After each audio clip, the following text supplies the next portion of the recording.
What's going on, everybody? We're going to get started here in the next 10 minutes. Just want to do a quick sound check.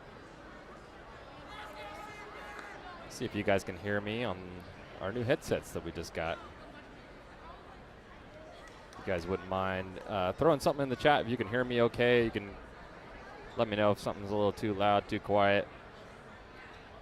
That would be awesome. We'll be getting started here in the next probably 7 or 8 minutes here.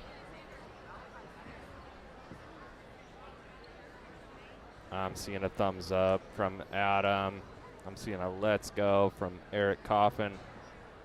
Appreciate that, you guys.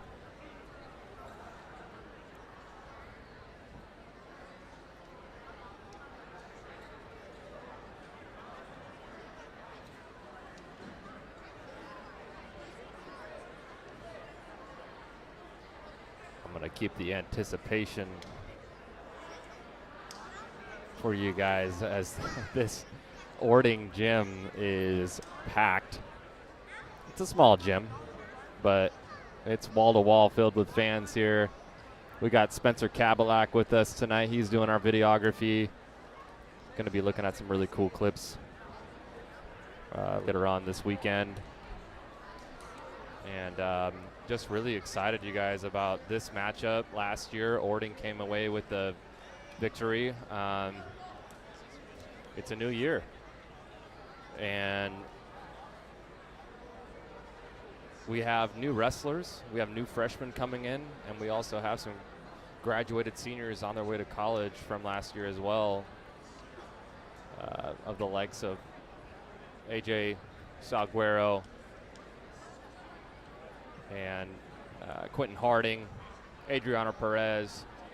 Those guys are moving on, and now we got a couple new rosters. I think tonight this is going to be a little bit of a closer matchup as opposed to last time. Obviously, both teams have hammers, but dual meets are crazy, right? Like it's different than a tournament, and it's different than when.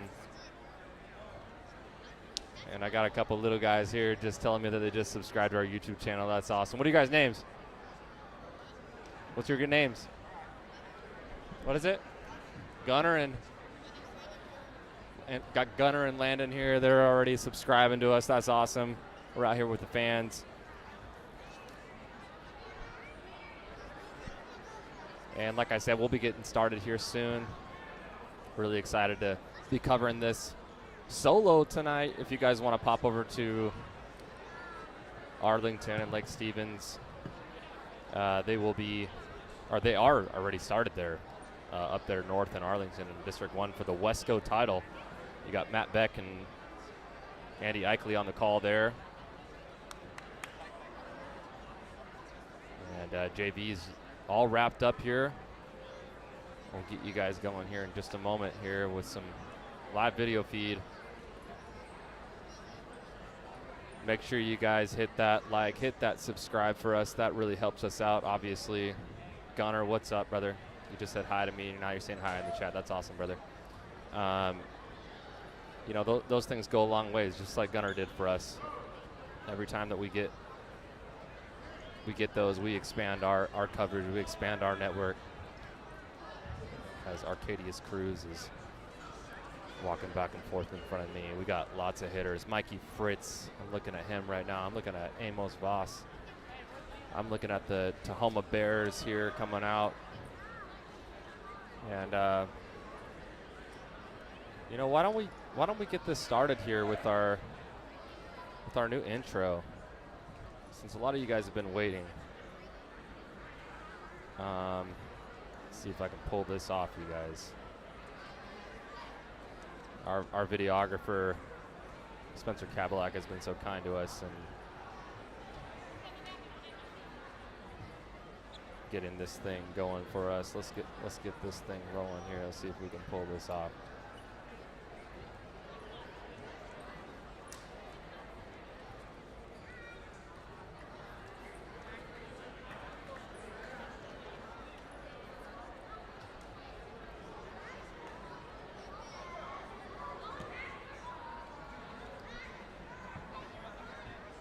Okay, 2 minutes. 2 minutes until we get started.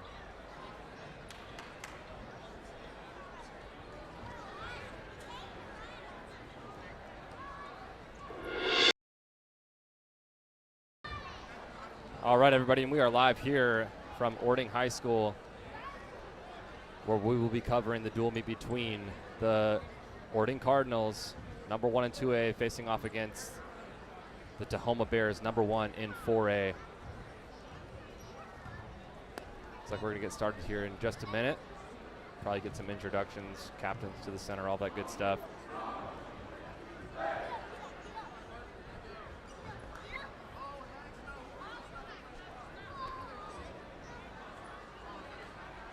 So as you can see on our new scorebug, we'll have each wrestler for Tahoma and Orting score on the left, and then on the right we'll try and track that team score for you as well.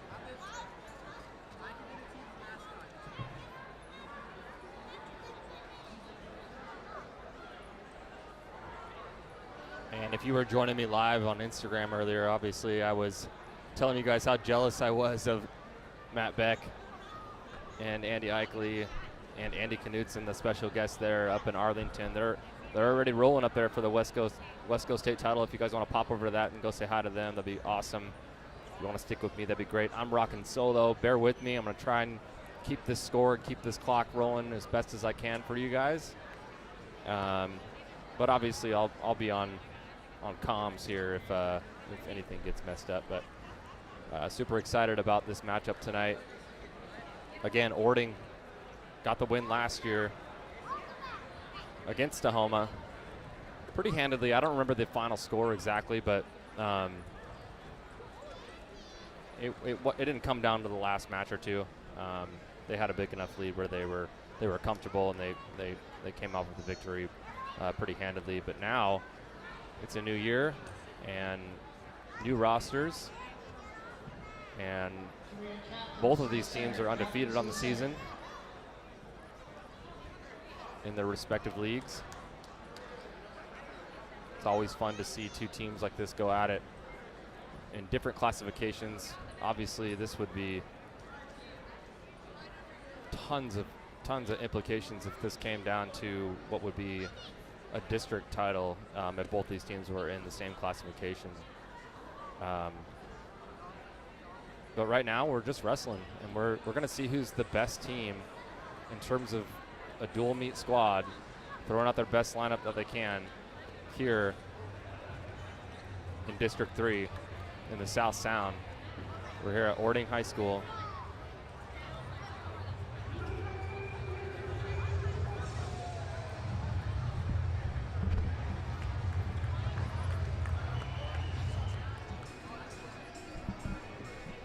And we're going to get started with a little bit of Thunderstruck. Gotta love some Thunderstruck AC/DC here for the beginning of a dual meet. Oh, I'm getting goosebumps, guys. Let me know what you guys think in the chat. Let me know what who you guys think is going to come out on top here tonight. I really have no idea.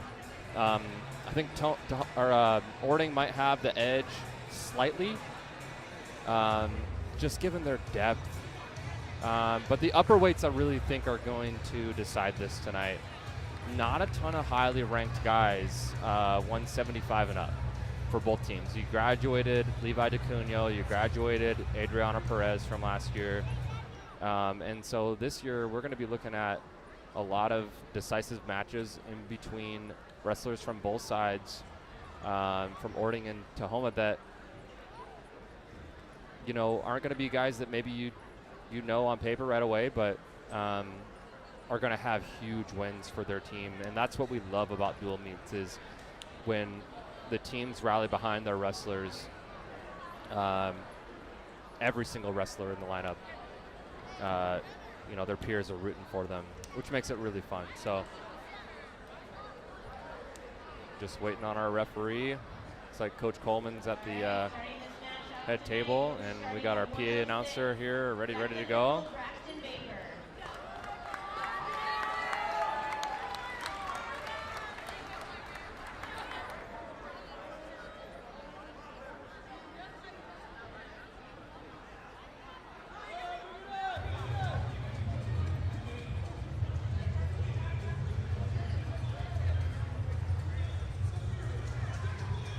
And again, just a one-man crew tonight in terms of the live stream, so not going to be on the comments too much.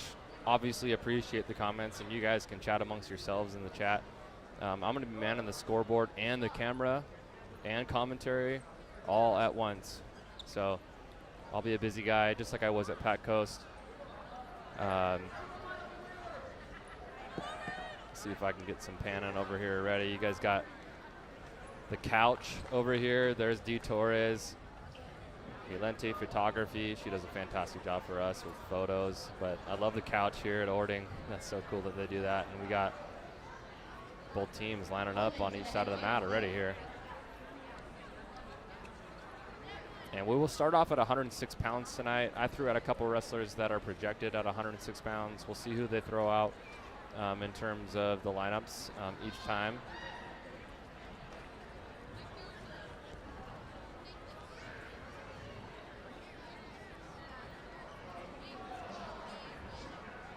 And we got the best angle that we can here for introductions, but I'll try to rattle off these names here.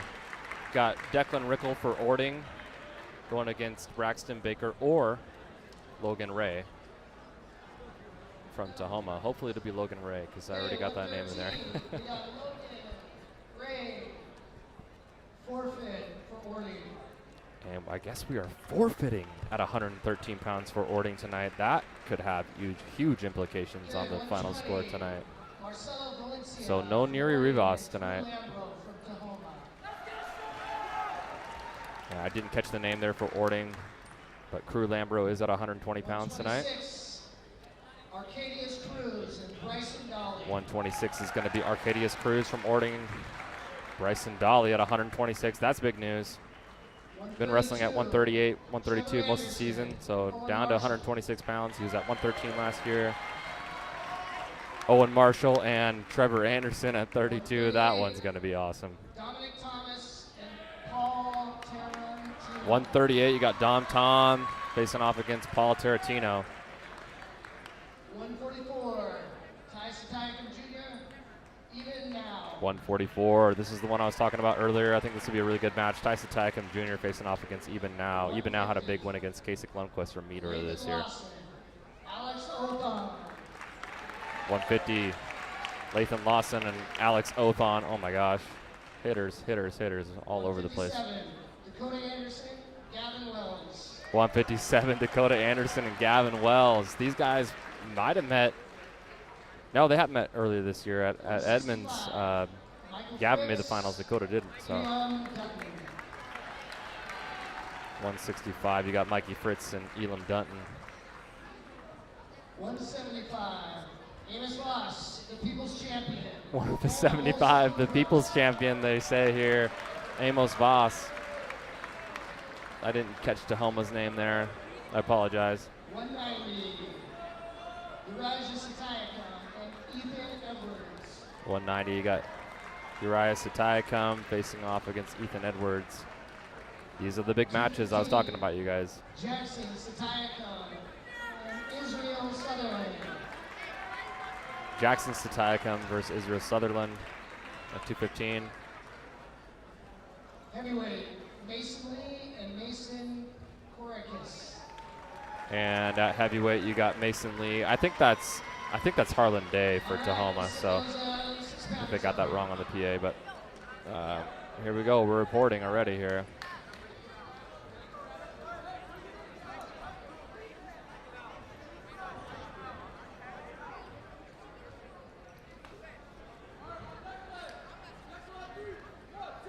And we're going to have Declan Rickle coming out against Braxton Baker.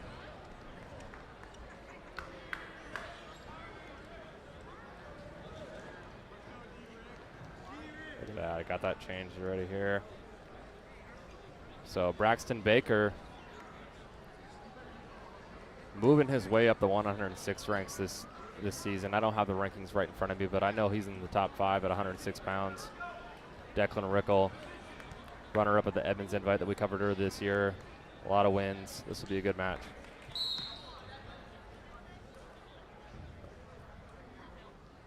And we are underway here. Orting Cardinals, number 1 in 2A, facing off against Tahoma, number 1 in 4A.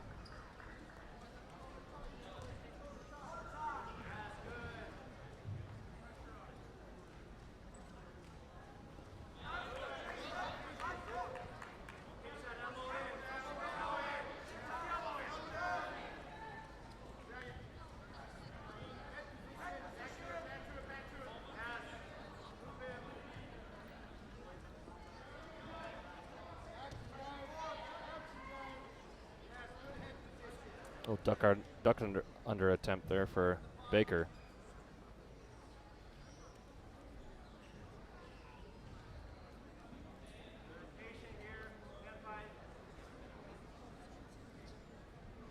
One minute left here, first period, just getting started. No run cams tonight, we're just going static here. So apologize if we get a little bit of a referee in the way here, but it is what it is.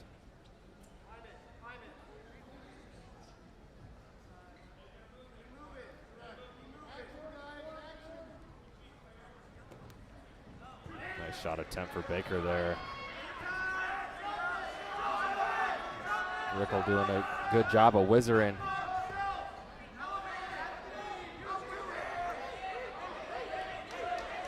Oh, little funk from Rickle. Little funk from Baker.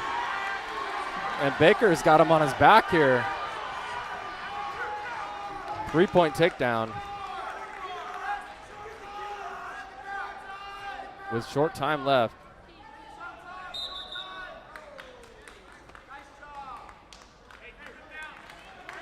And you're seeing 3 on our clock. It's going to be 4 on the official scoreboard. I'm not going to change that right now, so just know that there's 4 seconds left. Looks like we got a little false start. Caution on Rickle.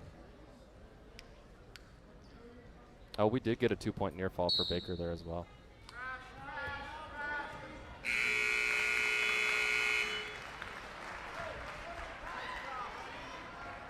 All right, we move to the second period. Looks like Rickle's going to be down here to start the second period. Baker with a 5-0 lead. He did get 2-point near fall on that little scramble there, so.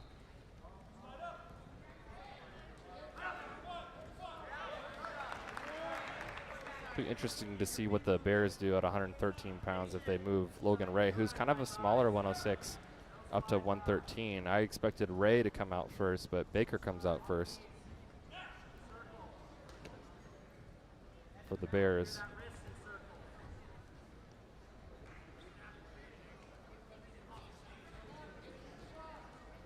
And just get the clock adjusted there. 1:30 left.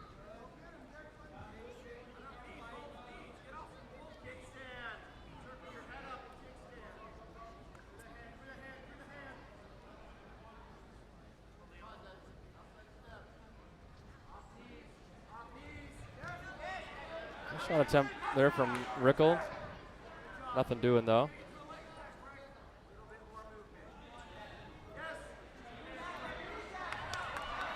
Oh, we got a headlock here for Baker, but Rickle does a good job of scrambling out.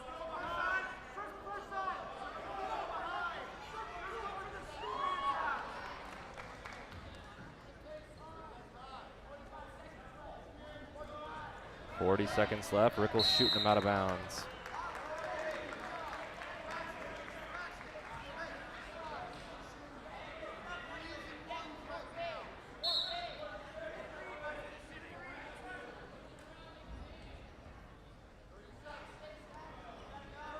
So just getting underway here at 106 pounds in this dual meet. Baker up to Tahoma, ranked in the top 5 at 106 pounds. Declan Rickle, I believe, is ranked in the top 5 in 2A. Looking for a go behind. He's looking for a little cow catcher. Short time. Baker does a good job of scrambling and not giving up any points there. Short time here on the edge.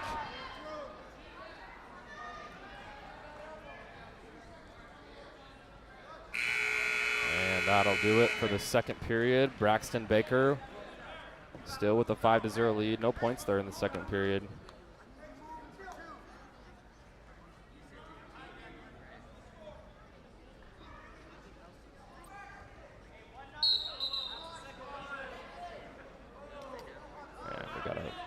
False start. Caution on Rickle again. That's his second caution. So I think one more would be a point for Baker.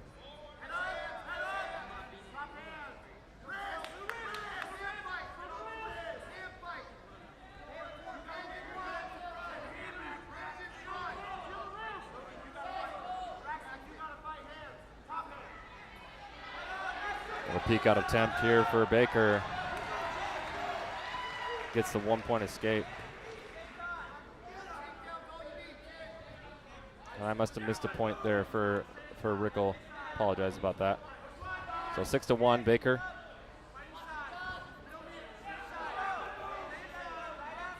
Up to Tahoma.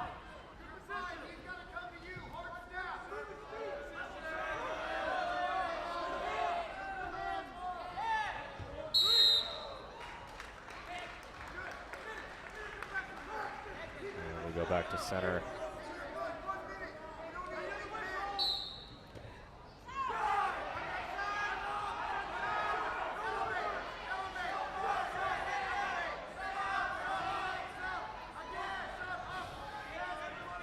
Shot attempt for Baker. Rickle's doing a good job stuffing the head here, staying parallel with him.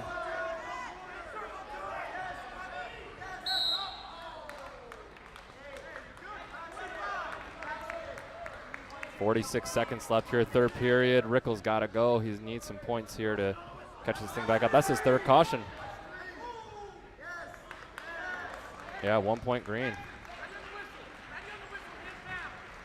Not what you need for Rickle right there, getting his third caution.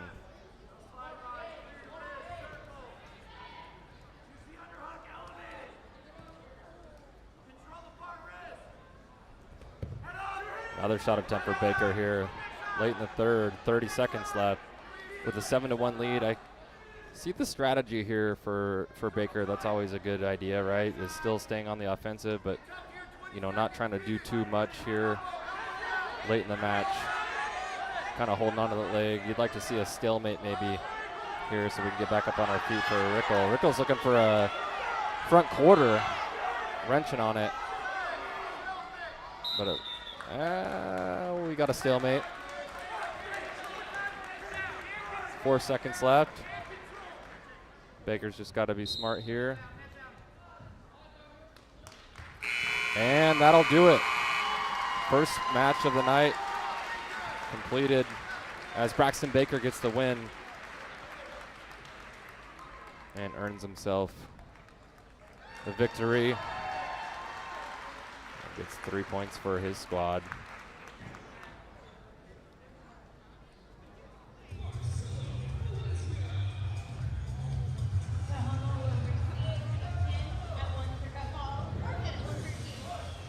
Moving on to 113 pounds. They got Coach Feist moving over to the head table here. Who are we going to have?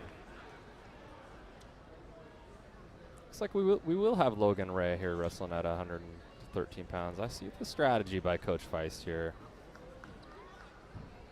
Oh, I see. Logan Ray's going to accept the forfeit here, which will give his squad another 6 points.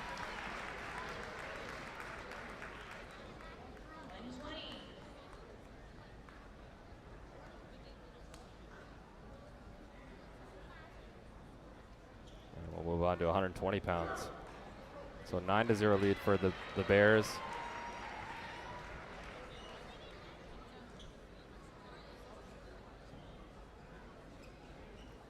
Lambro.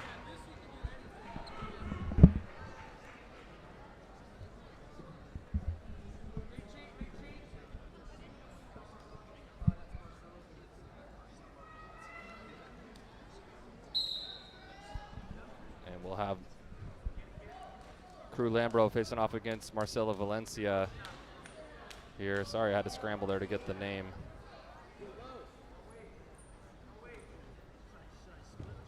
Shot attempt for Lambro, gets a 3 as we head out of bounds.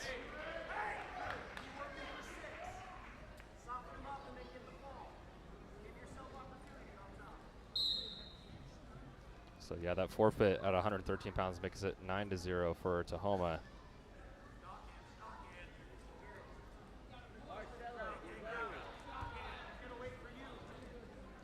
Slide by attempt for Lambro. Double attempt.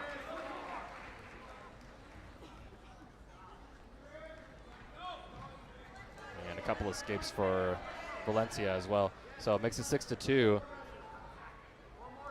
I think we understand the assignment here for Lambro is score some points. I'd like to think that Coach Feist is going to tell Lambro to get a fall, maybe to secure some more points. And yeah, he's looking over at his coach, running a bar. Valencia's doing a good job fighting that off. My clock's a little bit off there, but there's about 45 seconds left.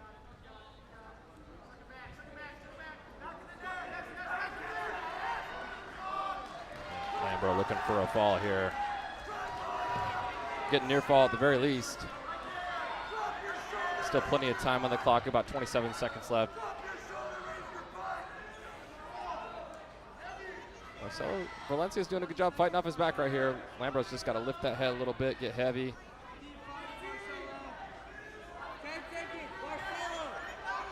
10 seconds left.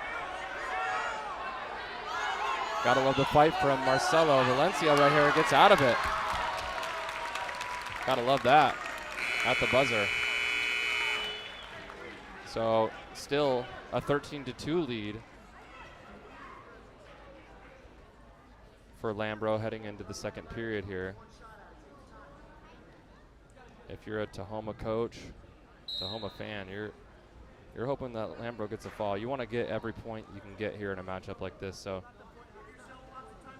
a takedown won't be a 15-point lead, right? Yeah, that'll be a 14-point lead. So Lambro can take him down and still work for a fall. Just a nice high crotch attempt there for Lambro. So 14-point lead. Obviously, if you're Lambro here, you want to look for a fall. You want to try and get these 6 points for your team. Sucking him back here on the edge. That's what you want right there. He's got to keep his feet in, got to stay in bounds.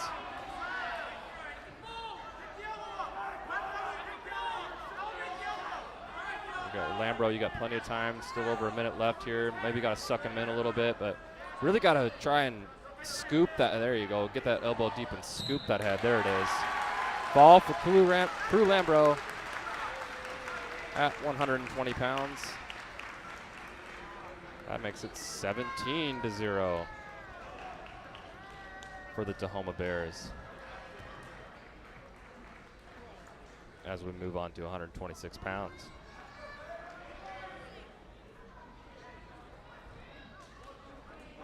And for Orting, we're going to have Arcadius Cruz.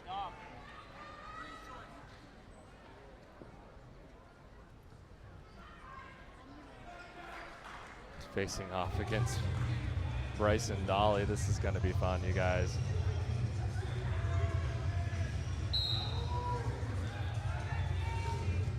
Underway here at 126 pounds. This matchup we saw, I think, 3 times last year. Dolly got the best of Cruz all 3 times, including the dual meet that we covered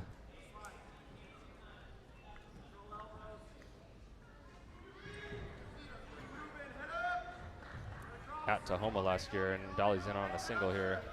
Cruz doing this is where these two were a lot last year. It was in this position right here. And both of them show really unbelievable great technique, but looks like Dolly's got the high hips. Cruz is always good here with scrambling though too, so let's see what happens. Funky. Dolly's looking for a go behind. Still no points though. Lift sweeps Granby out of bounds. I love that. No points, says the ref.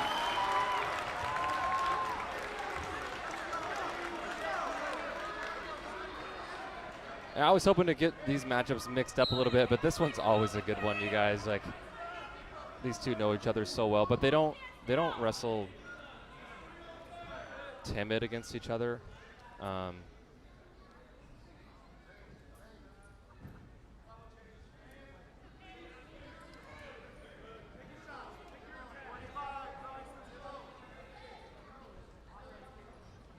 check the rankings, but Dolly moving out to 126, I believe would probably be 2 under Ryder Owen from Gonzaga Prep.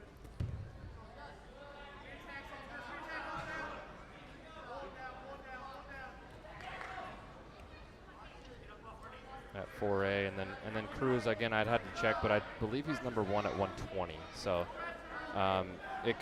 both these wrestlers were at 113 pounds last year, but Dolly went up quite a bit, wrestling at 138, 132 last year, and then, Cruz is, just bumping up 1.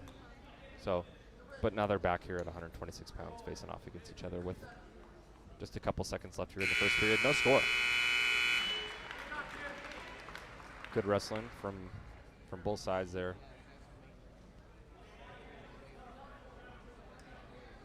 And Cruz will start on bottom here to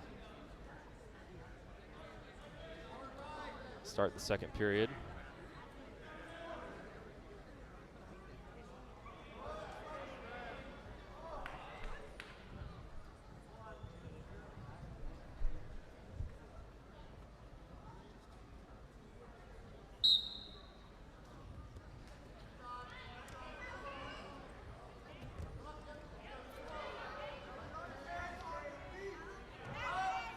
Dolly doing a good job picking the ankle. Cruz trying to roll through it. Doing a good job staying on his feet.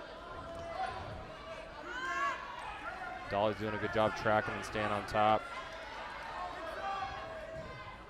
I think we saw this a lot last year of Dolly just really being dominant on top, especially against Arcadius Cruz.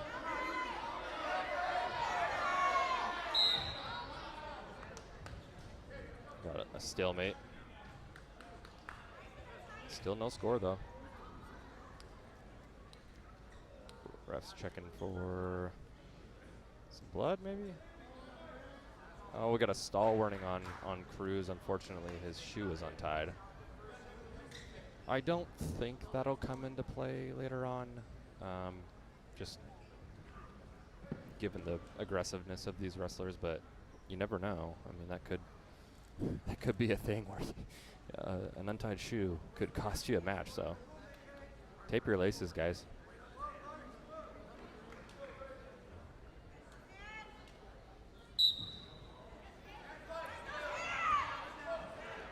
Cruz really explosive off the bottom there. Dolly's doing a good job of tracking, ankle riding. Looking for a cradle attempt, but Cruz is doing a good job of getting his leg back. We're out of bounds there. One escape red. You can see Coach Feist does not like that. I'm not sure if I agree with that call either. We got 2 refs in here tonight, so we'll see if. Yeah, we're neutral. So it is confirmed. 1 escape for Cruz. He needed that.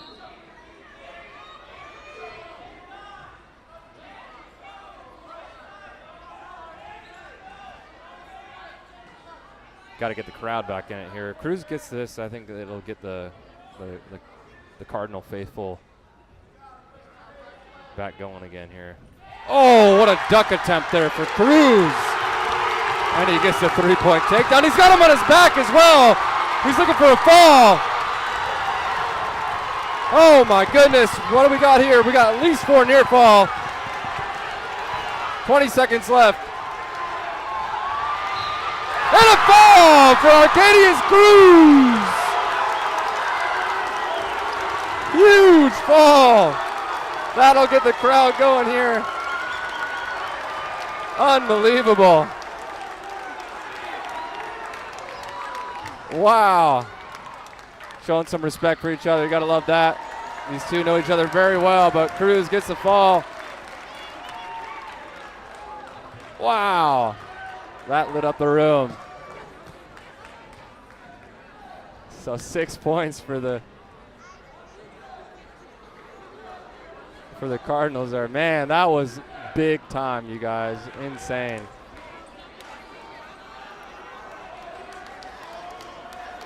And we just got hitters after hitters. Here we go.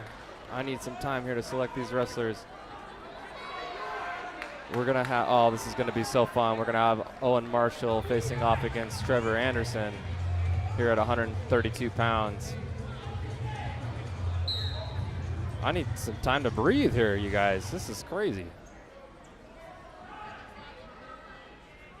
If you're Anderson, that just gave you a little bit of juice, right? But oh my goodness, both these wrestlers top 10 for pound. I know that our last pound for pound, a lot of people were talking about how we had Trevor down at 11. He missed the top 10.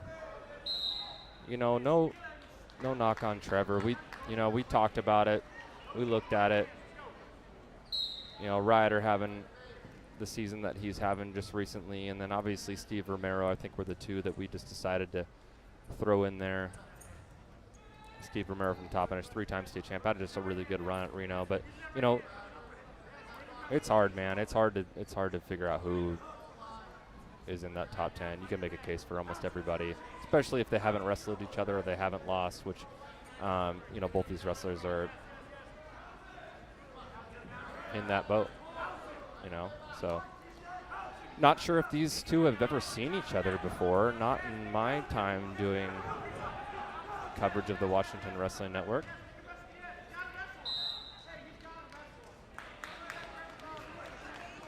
But they're both local, so I feel like they, at the very least, have been in a practice together. Maybe they've done some freestyle and Greco. Who knows?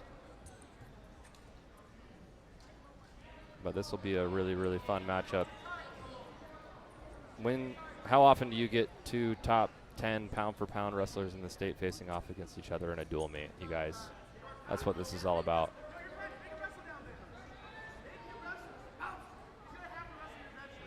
My clock's just a hair behind. We got 24 seconds left.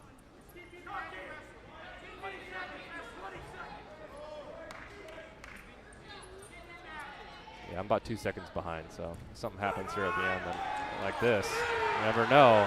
3-point takedown, Owen Marshall. Still plenty of time left to secure that, but he gets it done. Big takedown there for Owen Marshall. Huge takedown. Man, that cruise fall was just crazy. This place erupted. And the Cardinals needed that really bad. They're going to need to get a lot of these wins, forfeiting a match, so all of these count. Every match counts in a dual meet. Optional start for Marshall. Looking for a suck back.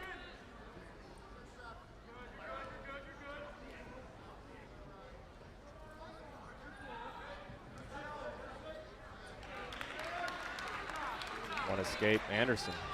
So 3-1, Marshall over Anderson. In the second period here, Tahoma with a 15-6 lead on the team score.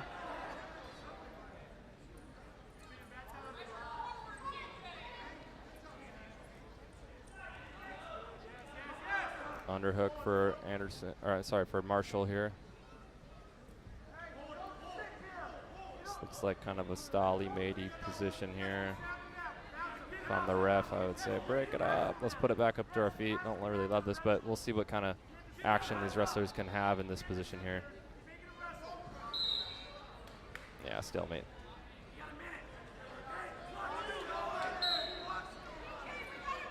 Get caught up on the clock. Still a couple seconds behind. Their clock operator is not as good as me. I was on that, so they're showing 49 seconds left.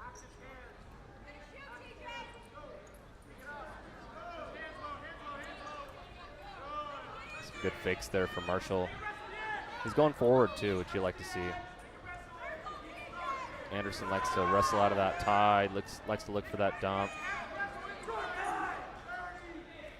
So maybe he's using that edge, you never know. That outside elbow there for Anderson is what he really loves. Obviously Owen Marshall has seen a lot of him, maybe not head-to-head in matchups, but just in film. Or in person. Same position we were in for a stalemate here, but we are down to 4 seconds left.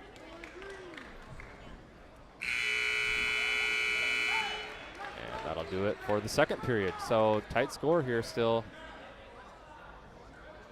Trevor Anderson looking at his coaches, Jody Coleman, Scott Norton, Taylor Meeks, Washington Legends. On the other side, you got Coach Chris Feist, Coach Boomer Burnham.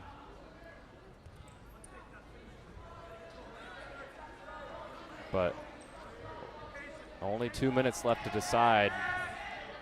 This will be big time pound for pound implications for us. This makes it easier for us when people wrestle each other because somebody has to win. So does Anderson make the case to make his way back into the top 10? Does Owen Marshall solidify his spot in the top 10?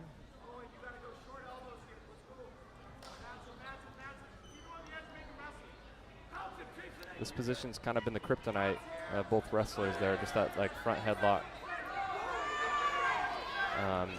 You'd like to see some angles from either wrestler is what they really need. A lot of head-on stuff. Marshall is in deep on a shot here now on an outside single. If he can finish this, it'd be huge. And what we understand and know is going to be a close match anyways. But yeah, now he's reaching for that far ankle and gets a 3. Big time takedown for Owen Marshall. With just 45 seconds left here in the third period. One escape for Anderson. Anderson's got to go now. So he's down 6-2. Takedown isn't going to get it done. He's got to do more than that. So I haven't really seen Trevor Anderson in this position before, you know, down by more than a takedown. Haven't really seen him wrestle from down much at all. So, you know, what's he going to do? 20 seconds left. Again, I'm about 2 seconds behind on my clock, so just keep that in mind. Coaches are telling Marshall to be smart here. He really doesn't do much. No stall calls on him or anything like that. Anderson's getting a stall call. 1 point for Marshall, and he gets it done. Great match between two phenomenal wrestlers. Got to give it up for both of them. Marshall gets the 2 takedowns. Anderson with just the 2 escapes in the stall warning. So 6-3 victory for Owen Marshall of Tahoma.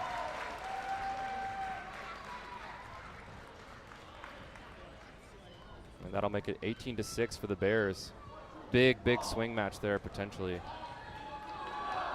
One that you think could go either way, but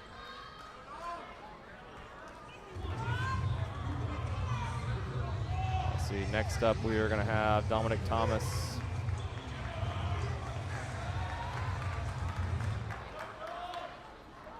Facing off against Paul Tarantino. At 138 pounds, we are underway. Shot attempt for Thomas right away, gets a 3. That was fast. Less than 10 seconds in.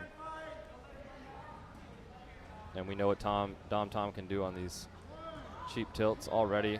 Just keeps it so close to the body, so tight. Out of bounds. 3 near fall, excuse me. Like we saw Dominic Thomas earlier this year. I think it was Edmund's invite where he had a tech in,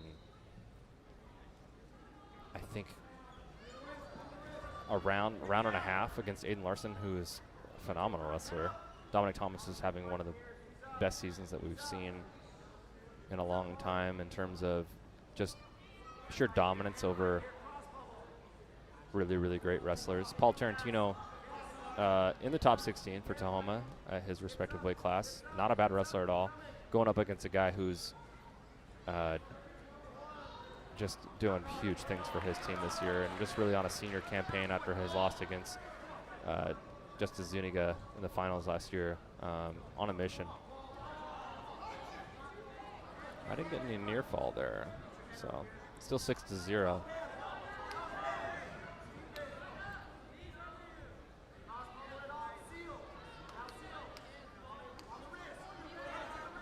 Look at this. Just, I mean, this is what he does right here. Is these tilts. Like, I don't know how you stop it. 3-point near fall. for Thomas. 30 seconds left, first period. I think, again, if you are the coach for the Cardinals, you have built the lead, but tilts aren't going to get you a fall, right? So I think the Cardinals want to get a pin, and here we go. We got a nice dump. And it looks like we're out of bounds. I don't know what is going on here. Oh, no, never mind. I'm sorry. I'm looking at the small circle. And that'll do it, excuse me, for the first period.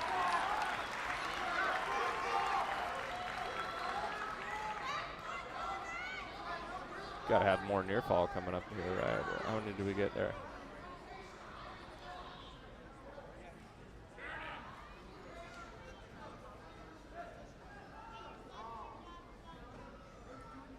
They're not putting near fall up on the scoreboard for that Turk, which is weird to me. I don't understand that, but we'll track it and see if that applies or not. Either way, I think Dom starting down here is going to need a fall for his team. So look at that explosiveness coming up out of the bottom. But Terrence, nice mat return. Another nice mat return.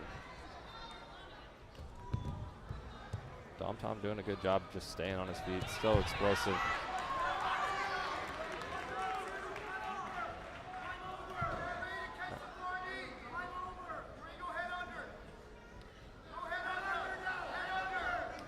Yeah, head under is what Coach Spice is saying there. Tarantino does a good job trying it, but we're going to get a 2 reversal for Dom there. They didn't award him near fall on that last attempt there at the end of the first period. I don't think that's really going to be a factor. I think Dominic Thomas is still, I would hope, is looking for a fall to make this a little bit closer. Obviously, a 15-point technical fall would get him 5 points, but you want to get those 6 points if you're Dominic Thomas.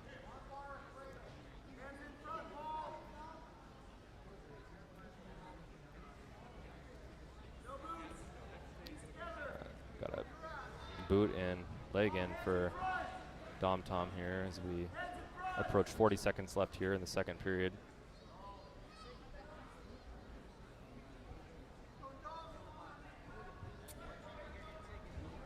Seconds left. Apologize about the lighting, you guys. It's kind of one of these things that we're trying to work with a little bit here. It's better when they're under the spotlight, but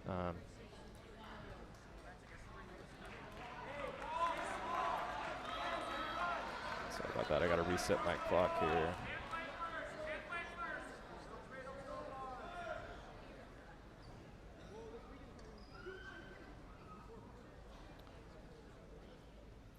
Scoreboard here is showing 27 seconds left here in the second period. So I'm gonna let that run here to 25. There we go. I think you got to be pretty proud of your Tahoma wrestler if you're on the sideline over there of not giving up a fall yet. You'd even think a technical fall at this point would be a win for the Bears. So.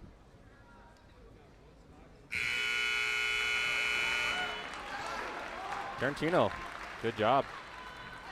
That's what it's all about in these dual meets, you guys, is look, it's not about wins and losses all the time. Sometimes it's just about shaving points for your team. 5's better than 6, right? 4 is better than 6 at this point. It's only a 4-point major decision for Dominic Thomas, so.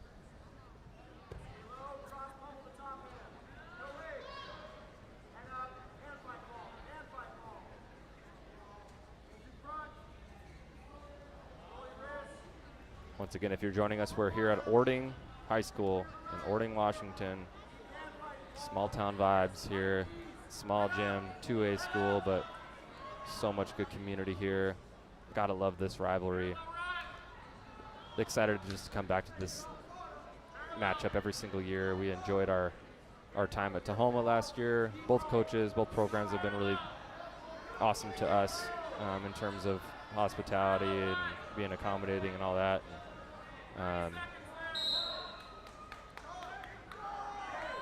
Get a stoppage here, a little over a minute left.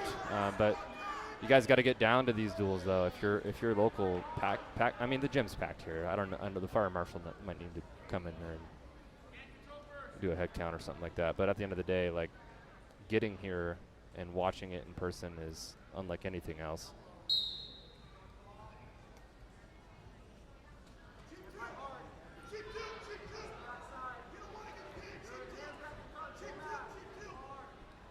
We got a Tahoma coach saying cheap tilt, you don't want to get pinned. And he's right, but I wouldn't want to give up a cheap tilt either.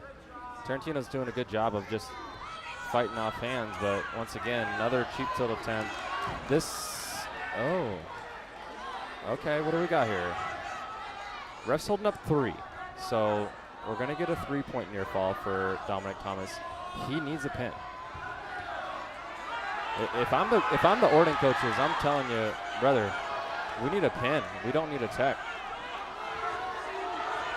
And he's trying to run that bar. There's only 30 seconds left, less than 30 seconds left. Now he's trying to stack him here. Maybe he's looking for, there it is. Fall for Dominic Thomas of Orting. Gave us a little scare there at the end. Obviously wanting to get 6 and not 5 for his team, but he gets the 6. Maybe it was all part of the plan the whole time. Who knows?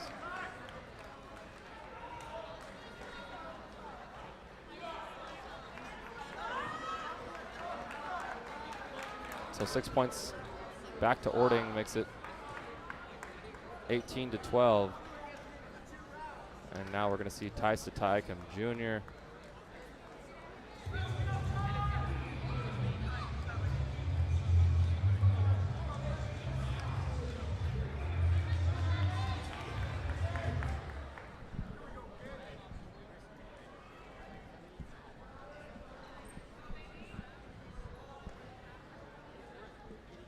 And we'll be getting going here at 144 pounds.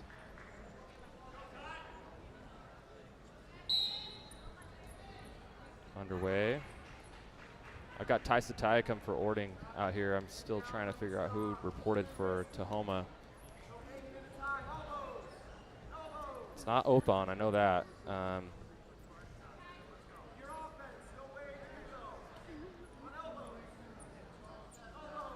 Just sent Spencer on a mission to figure out who this is. It might be, if I'm just going down my knowledge of Tahoma wrestlers, it might be Jace Makatange. Oh, this is actually Eben Now. That's right.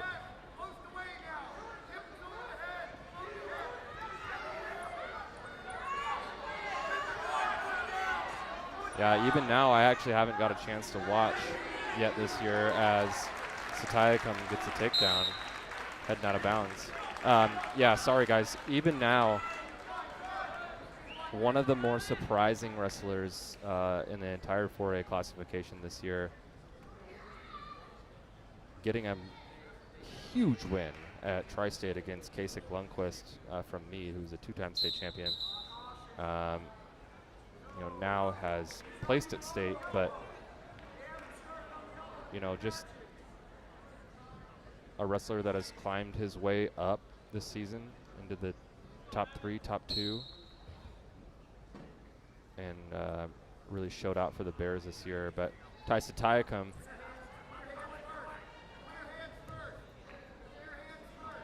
has a couple, you know, state finals appearances. State champion, I believe, his freshman year at 106 pounds, I think.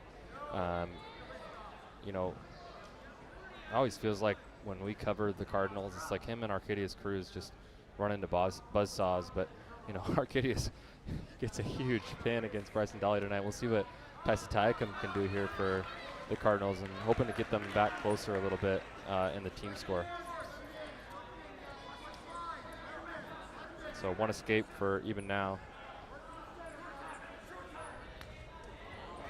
Oh, a pancake attempt for Even Now, but Taisa Taikum rolls out of it. There's 10 seconds left, wrestling on the edge here. Nice try there for Now.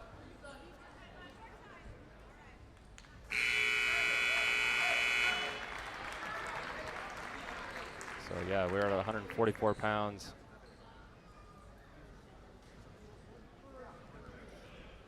Orting down by 6 and the team score. A pin will tie this up. Obviously, both these wrestlers are extremely tough. You never know when a fall can happen. Obviously tonight we've seen it between highly ranked wrestlers. Ooh, nice mat return for Satayakam.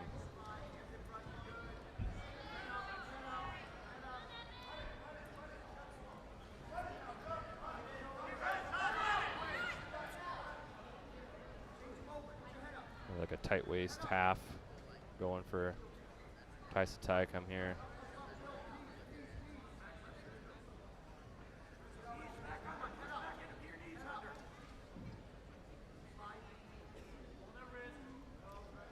And I'm about 5 seconds behind on the clock here, guys. About a minute 15 left.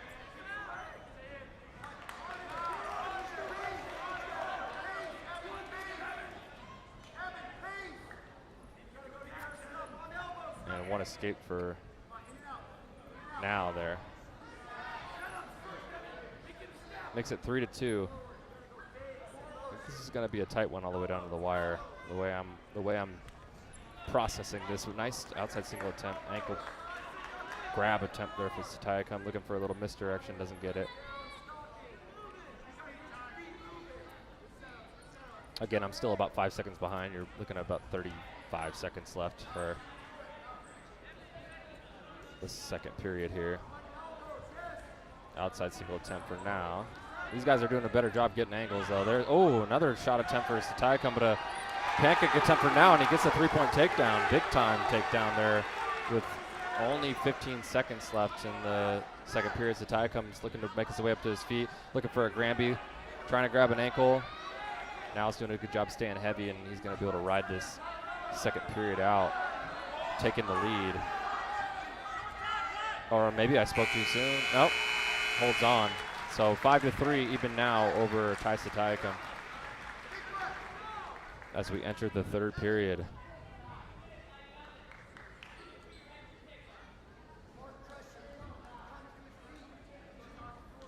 Big takedown there for Tahoma. Another swing match, right? I mean, you know, just on paper, you kind of think that this one could go either way. And the score's kind of showing that too, right? So as Satayakam just an escape makes it 4-5.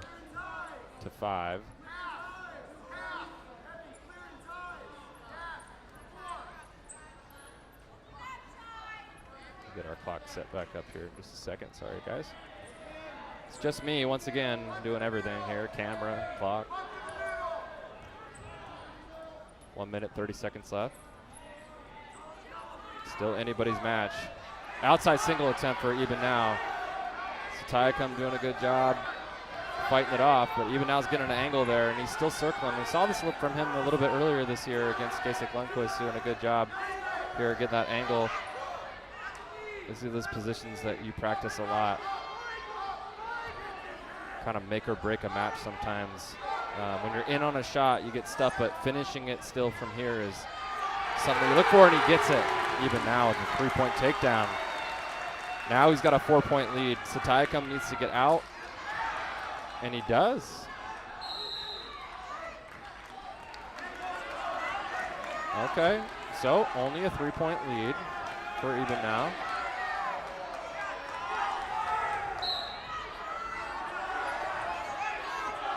Got 45 seconds left here in the third period. The crowd's kind of getting into this one a little bit. We got some more scoring, but still a close match. Obviously, it's within reach here for Satayakam in on a single here, looking to submarine out of it.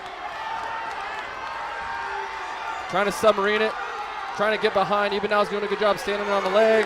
He gets the 3-point takedown, ties the matchup at 8-8 with 20 seconds left.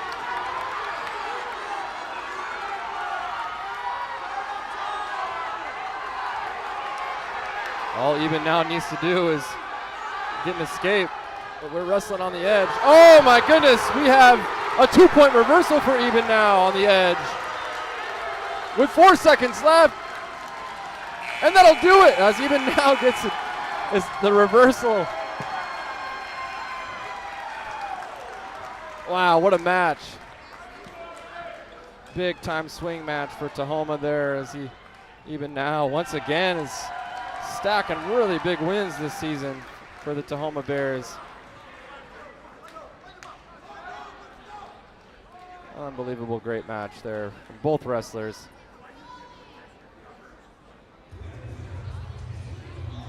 So that'll make it 21.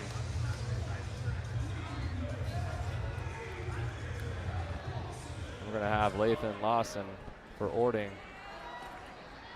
Oh, this will be a really good one. Lathan Lawson facing off against Alex Othon from Tahoma.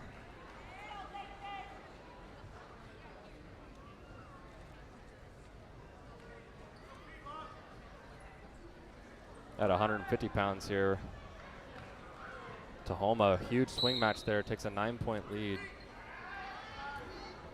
And you're about to watch some pacey wrestling here from Alex Othon. Really enjoyed covering some of his matches this year. Lathan Lawson, outstanding wrestler for Orting. Getting a win against his teammate, I believe, just in the last couple weeks. I can't remember the exact date, but back to number 1, I believe, at 150 pounds in 2A. So I think this is number 1 at 144 in 4A versus number 1 at 150 in 2A.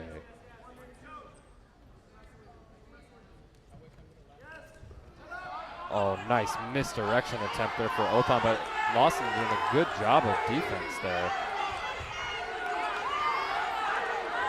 Doing a good job of elevating that ankle. Watch the knee here. Doing a good job circling. Oh, and he gets a 3-point takedown, big time takedown for Lathan Lawson. Looking for some back points as well. He's got a little bit of a claw there. Let's see if yep, we're going to get 2-point near fall for Lawson as well. If you're Lathan Lawson, that's how you want to start this match against Othon, who has, I don't believe he's lost on the season yet. Oh, wow, we got a leg ride and a little bit of a inside elbow bow and arrow type thing here. With 20 seconds left, Lawson's doing a really good job on top of putting pressure on Othon. And oh, wow, he's got a deep arm bar. Deep arm bar here. Oh, he's running the arm bar too. There's only 10 seconds left. We'll see if he can get some more points on the board. He's really going to need to get some more points here, but just really phenomenal top wrestling from Alex Othon, or excuse me, Lathan Lawson here for Orting. Really, really great first period there for Lathan Lawson. Gets the crowd back into it. Choice goes to Tahoma because Coach Feist is asking about something over there. Not sure what it is, but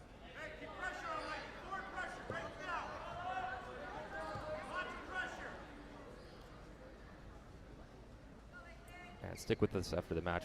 We'd love to get a couple people on some interviews here as well. I don't know what Lawson's doing there with his hand. That's a pretty easy caution call there. Kind of draping his hand over the elbow there. You got to go thumb down. Yeah, there you go. As we enter the second period. Oh, nice mat return for Lawson.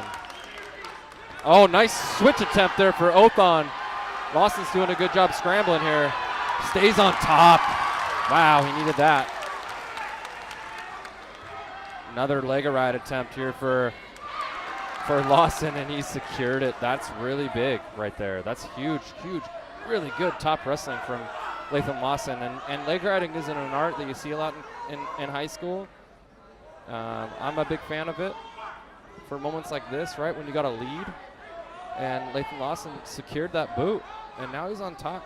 And to be honest, right here, he doesn't really have to do too much in terms of being really aggressive with a 5-point lead.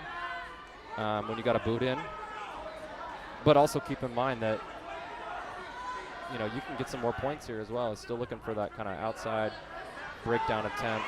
And now Othon's kind of sitting out on the leg ride. Right now you got to take his face if you're Lawson. You got to take that face and maybe try and crack him down the other way. Maybe not. And that means hips down. Oh, but he stays with the hips on top. High hips always win. 40 seconds. Really, really great top wrestling from Lathan Lawson. Just smart wrestling too. That's just smart wrestling when you got a nice lead. Now he's got an armbar in with 20 seconds left. Man, yeah, if you're Lawson, you gotta, I mean, oh man, you don't want to give up an escape right here. Every point's gonna matter in this close matches if we go out of bounds. Did we get a stall warning there? I'm not sure. Not sure if I saw that or not, but, oh, sorry guys, we got 7 seconds left. I'll start and set this thing. We got 7 seconds left. At 150 pounds, Lathan Lawson. A little bit of an up and down season, but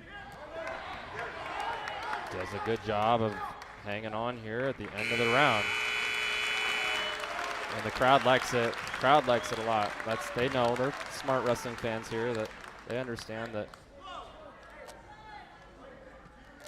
that was a big ride out, a whole riding out round for Lawson, which, you know, for in college, you'd have another 2 points on the board right there, as Othon is kind of favoring his knee a little bit. They don't like to see that, especially with a guy like Othon, who's a pacey guy. This is not an attempt to get some air or anything. That's not something you love to see.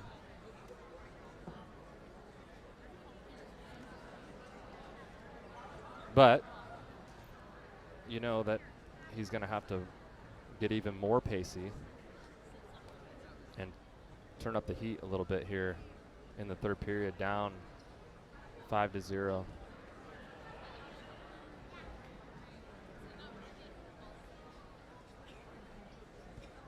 Coach Coleman, Coach Meeks, Coach Norton, shaking out the arms of their wrestler there, just kind of letting them breathe a little bit, but also giving them some encouragement.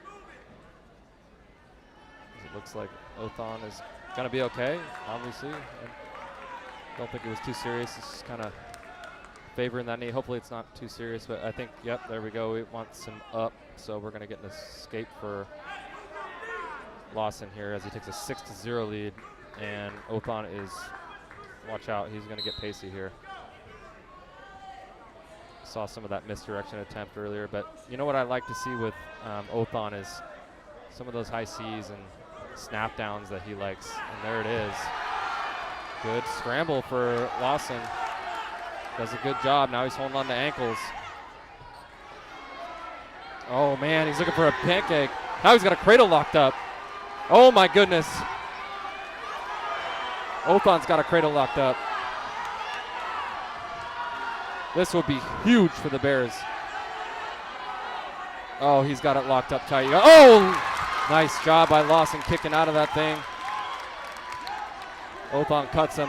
This is where the pace is going to start. Here comes the flurries.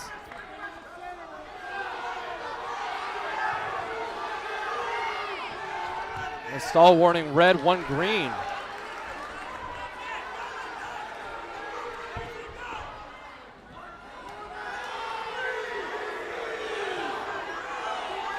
Sorry guys, we got a split attempt here for Lawson. I know it's hard to see, but we are out of bounds.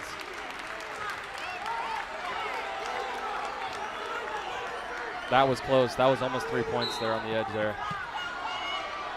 Gosh, another close match, you guys. This is super fun. Outside single attempt for Lawson. He's got stall warnings against him. Now we're doing a shuck. Another shot attempt for Othon. Whizzer for Lawson. Still trying to stay parallel. Othon's got his head up. Scramble. Trying to get behind, gets a 3. Ties the match up here with 20 seconds left to go. And an escape for Lawson. He cuts him. This is huge. Othon's got to get one more takedown, and he's got it. On the edge, he's trying to scramble. And Lawson gets a takedown. Oh, man. 5 seconds left. One escape for Othon with 5 seconds left. Yeah, it's gonna be 8-11, and that'll do it. That'll do it. Huge win for Lathan Lawson. Man, I can't believe that Othon cut him there at the end when it was tied, but I mean, he was going for it, and the way that he was getting those takedowns, you kind of understand it. But we've got. Man, I'm not really sure what we're arguing here. I don't know if there's really anything to argue with that. Let us know in the chat if you guys saw something we didn't, but I think that's the right call. Wow. Hold on a second. I don't know what's going on. Now they're showing 8-7. For Lawson, so they're saying maybe no takedown, but that would negate an escape for. Yeah, okay, I understand that. So we're thinking maybe 8-7.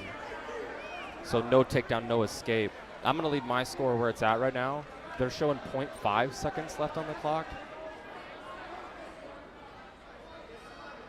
I'll try to match that. I can't do decimals. And the Orting bench is already trying to put out their next wrestler with the intro music.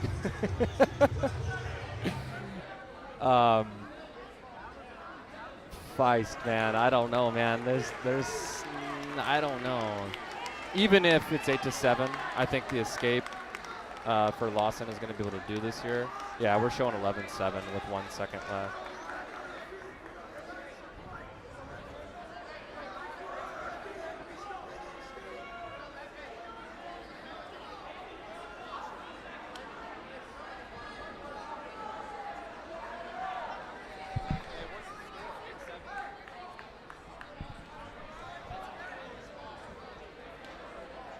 I'm gonna try and get this as fast as I can for you guys. I'm not sure if it's 8-7 or 8-11. Either way, Lawson's gonna have a lead with very little time left. Now they're saying 11. Yeah, 11-8 is what I have.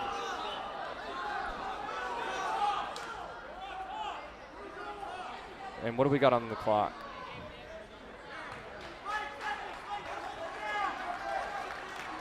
Yeah, there's just not going to be enough time left. I'm showing 0.5 on their clock, guys. So really, you just need to do something crazy here if you're time. One escape for Othon there. It's not going to be enough though. So 11-9 win for Lathan Lawson. Huge win for the Orting Cardinals there. The big lead really is what did it there.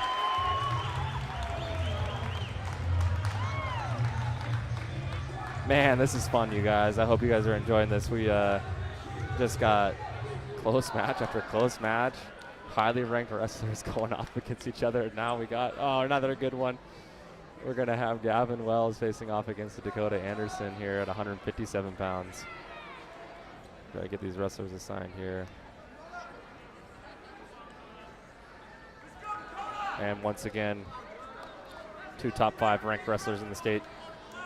I know that Dakota is now number 2. Well, I don't know for sure, but I believe he's number 2 at 150 in 2A, behind his teammate who just won, Lathan Lawson, and then Gavin Wells is in the top 3 at 150 or 157. You guys can fact check me on that. But again, I mean, both in the top 3 for sure. In both classifications. Dakota Anderson really kind of coming into his own as a freshman here, as he might have got poked in the eye there, but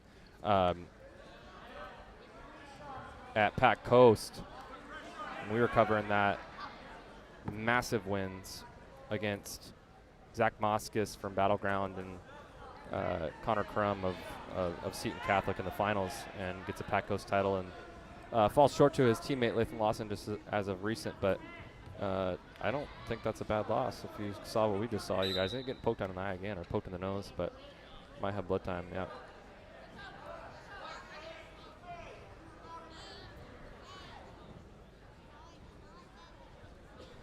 So 21-15 Tahoma over Orting, which could have been, 24-12 in that last match. Lathan Lawson getting the win over Alex Othon. Another swing match for the Cardinals earlier tonight was Arcadius Cruz getting the pin over Bryson Dolly. If you're just joining us, that was at 126 pounds. So we're at 157, over halfway through. Tahoma with a 6-point lead. Orting did give up a forfeit at 113 pounds. So really just an even matchup if you don't count the forfeit there.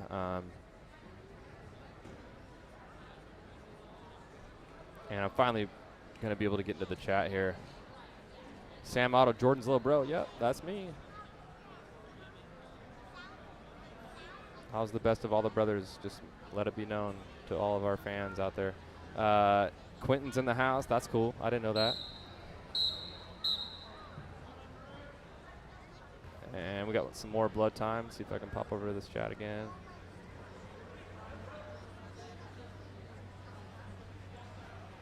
What weight did we start with tonight? Good question. 106 pounds. So we'll finish off at 285 if you're just joining us.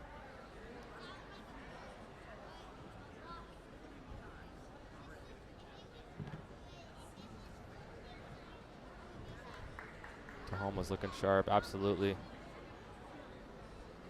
Both teams, honestly, like that. It depends on who's wrestling. We've seen swings both ways. Just when you think one team's going to get the momentum going one way, the other team kind of bounces back and either dulls the crowd or gets the crowd back in it.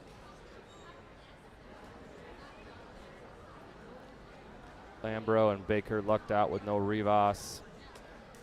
Hard to argue that. I mean, Neri Rivas is a dog and can beat anyone on any given day at 113 or 120. 40-40 fit, yeah, good call. So, yeah, Jordan was a 2-time Greco national finalist. I never even AA'd at Fargo, but I'll give him that. You can give Jordan and Greco. I'll give me folk style. Give me high school wrestling.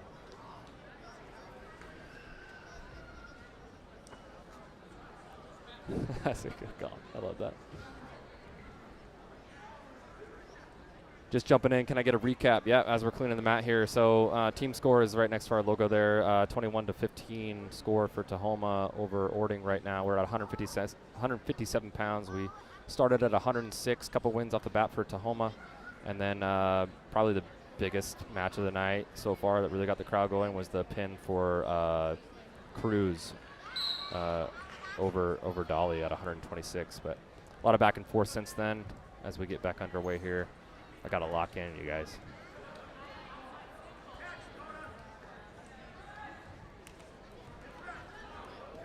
Nice double attempt here for Anderson. Wells has to bail on it. So 3-point takedown, Anderson. He's got 36 seconds left, and he doesn't look like he wants to ride. Maybe he does, maybe he doesn't.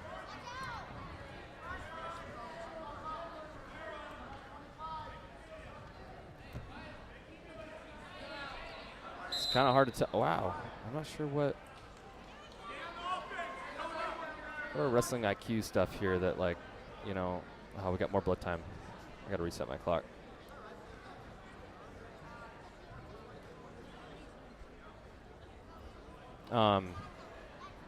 Yeah, the one,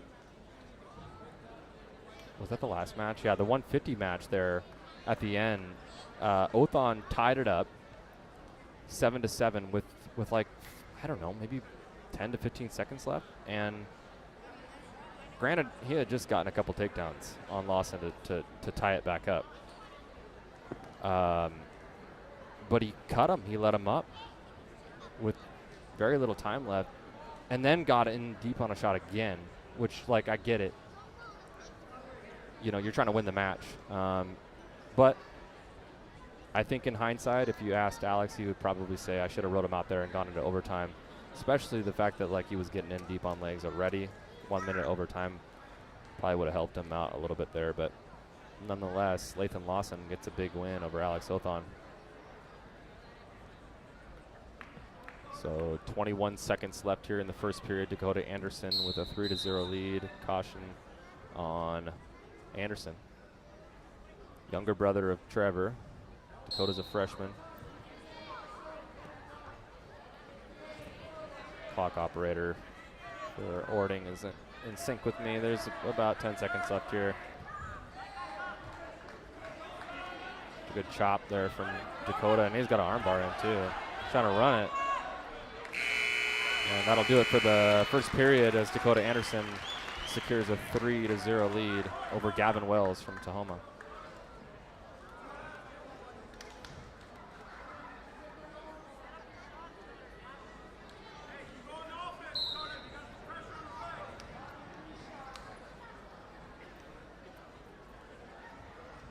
Great crowd here tonight at Orting High School.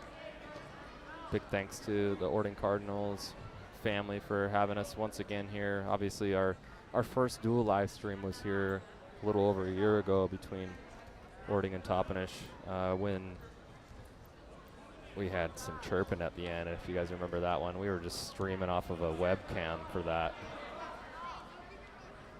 And, I don't know what we got going on here. We got some tape that kind of slipped away from Dakota Anderson's finger maybe, but a shot attempt for Wells. Reshot attempt for Dakota Anderson. Another whizzer for Wells, and now he's looking to tilt as he gets a three. Big takedown for Gavin Wells there, doing a good job of staying on the attack. What do we got here?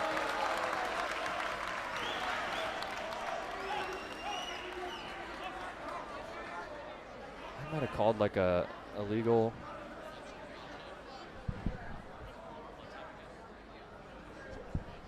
It might have been a third blood time call. Maybe you guys can help me out in the chat there. I'm not sure what the call was there. Maybe it was an illegal hold. I don't think it was like a full Nelson or anything, but a point though for.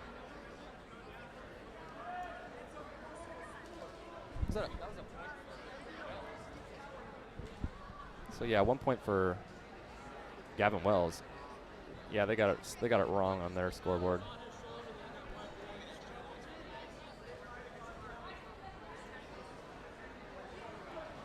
Watch me intervene here, because they got the score for 1 point for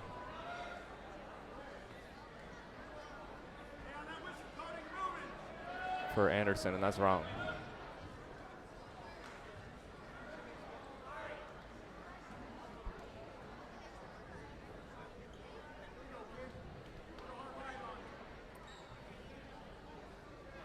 Hopefully they get that right as we're back underway here in the second period. One escape.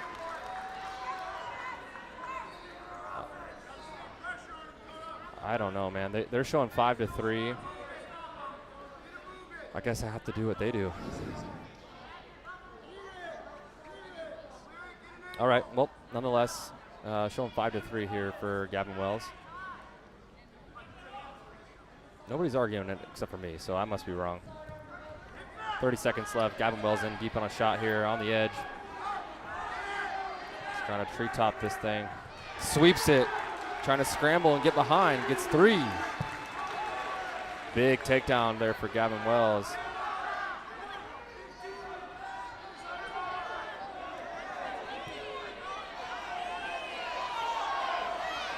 I don't know what's going on with the score, you guys. I'm showing 6-5. I'm going to keep with the actual score here itself, but got blood time again. Yeah, okay. I apologize. I got to get this switched, you guys. Oh, sorry. That was a 3-point takedown for Gavin Wells.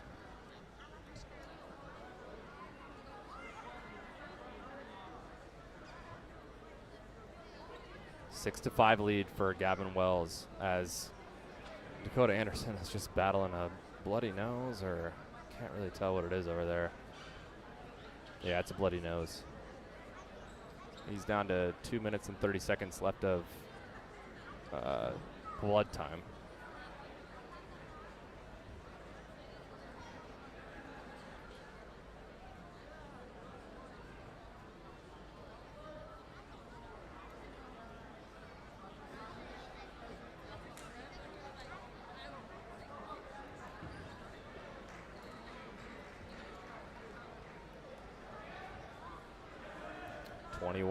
To 15 lead for Tahoma.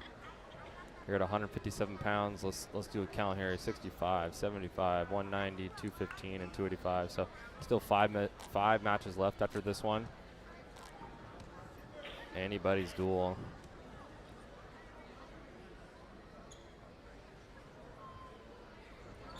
Got Mikey Fritz over here getting ready to go, bouncing around on his senior night.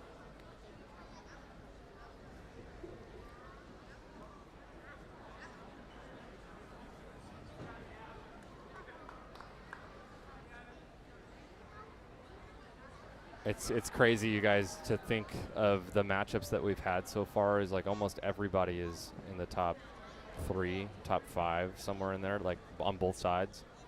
You're not going to see a lot of that in the last 5 matches. But what you are going to see is some crazy matches that are really going to determine the outcome of this duel. So stick with us.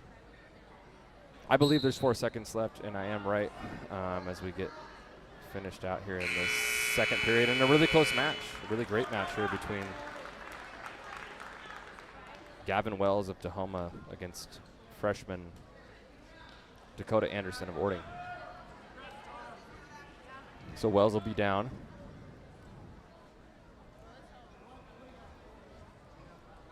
What are we doing now? We've got more blood on the mat, you guys. Let's go to the chat. Chat, what up? Yeah, penalty point was unnecessary reference on green, 1 red. I get that now. Yeah, it was just kind of hard to follow there. I couldn't really tell what happened. I'm looking at our camera, not necessarily the wrestling right in front of us, but yeah, I see it. I see it. I see what you guys are seeing. I see that, Quentin Harding. Appreciate it.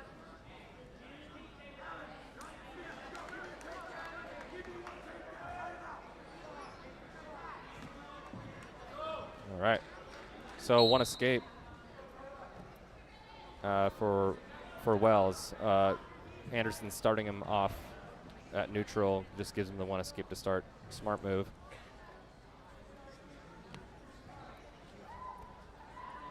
Little club underhook attempt for Gavin Wells. This is like a score that you just kind of love to see, because you know that there's so much time left.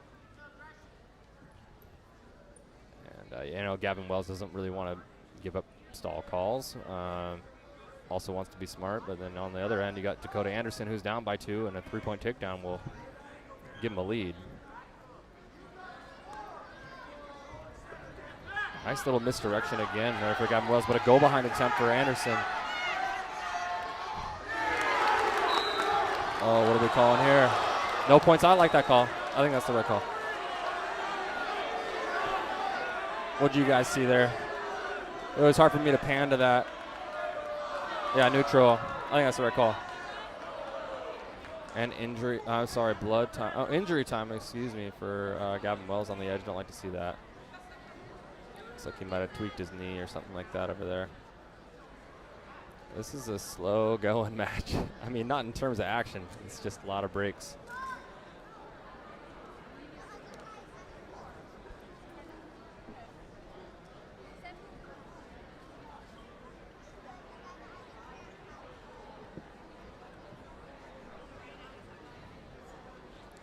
Just want to give a shout out to our videographer, Spencer Kabalak, who's here with us tonight. If you guys have seen some of the stuff that he's put out for us this year in terms of highlights and reels and stuff, That's all him.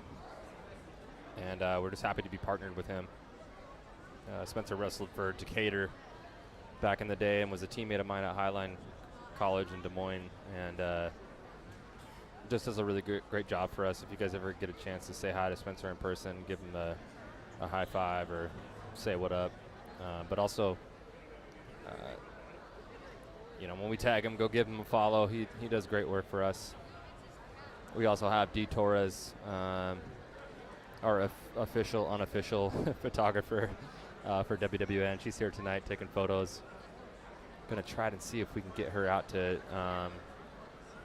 dual meet state. As Gavin Wells doesn't have headgear on, but he looks like he's drinking some water and putting his headgear back on, which is a good sign.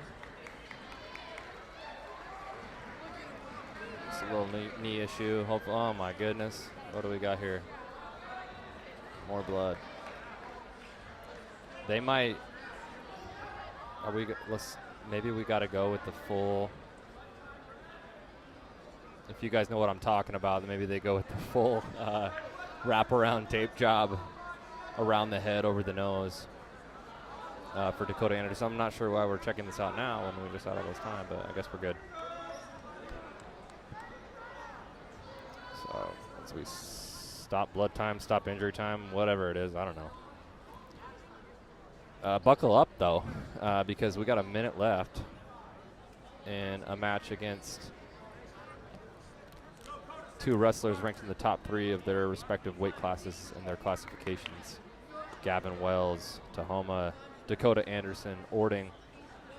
Dakota needs a takedown here in a minute, 5 seconds. Plenty of time.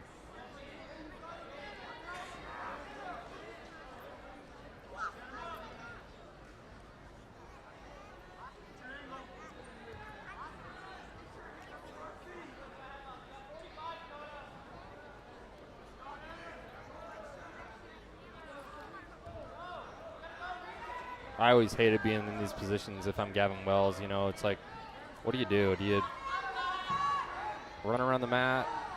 Do you take a shot? Obviously, defense is key here, but as the fans yell for stalling, but like,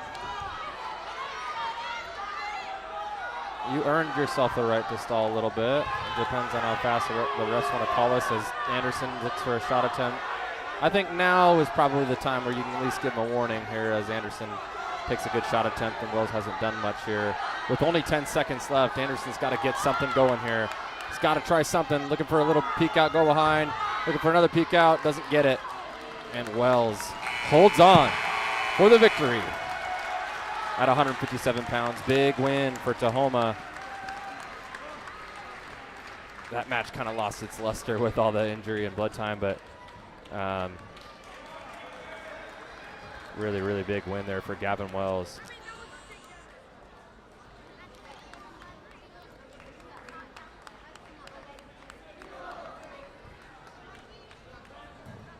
So next up, we're going to have Mikey Fritz.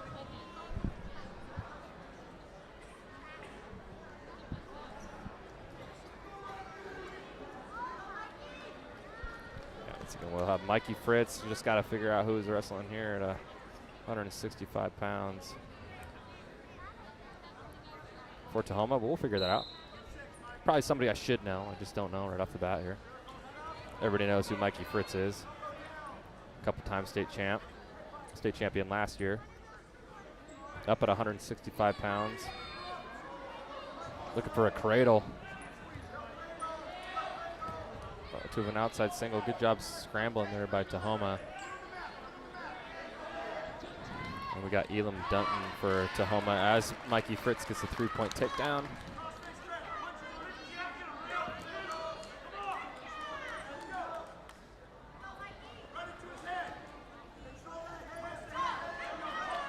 Kind of reminds me of maybe what would it be, the 138 matchup, Dom Tom versus Paul Tarantino. If you're Elam Dunton, you're trying to get a win for your team here by not getting pinned. Or, maybe you got something in the bag that can do it for your team and really just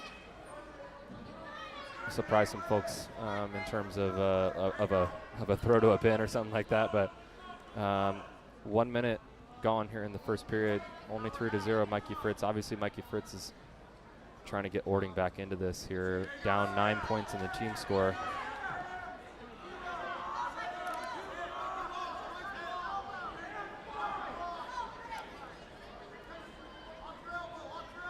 .30 seconds left, first period.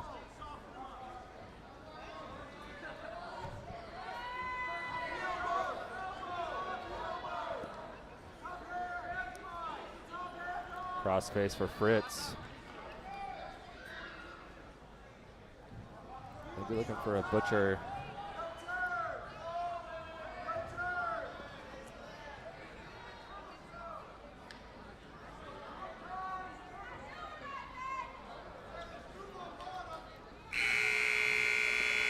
And that'll do it for the first period. Mikey Fritz with a 3-0 lead.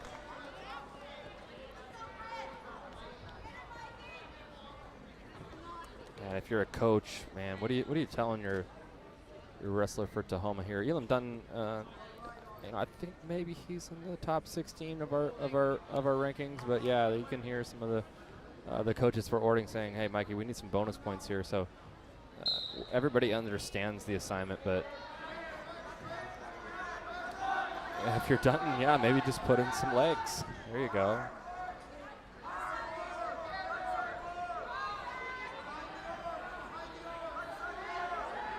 Fritz is doing a good job peeking out the back right here. Looks like he's going to be able to get a reversal, which he does.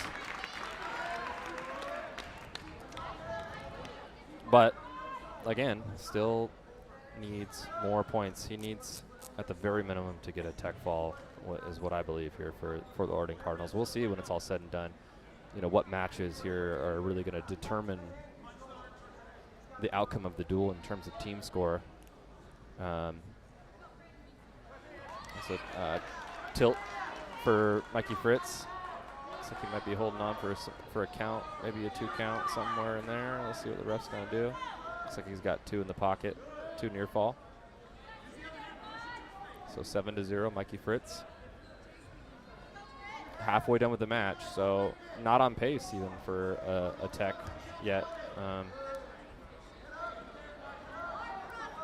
I think if you're ordering, you'd be disappointed with a major here. You got to get a tech or a pin, preferably a pin. Now he's running a cross-face cradle. He's got to get hip to hip here. I think this might be able to do it for him right here. Yep, he's got him on his back. Got to get that knee in the side. 30 seconds left, plenty of time. Dunton's doing a good job of hanging tough, though. And that'll just be a 4-point near fall. So on pace for the tech.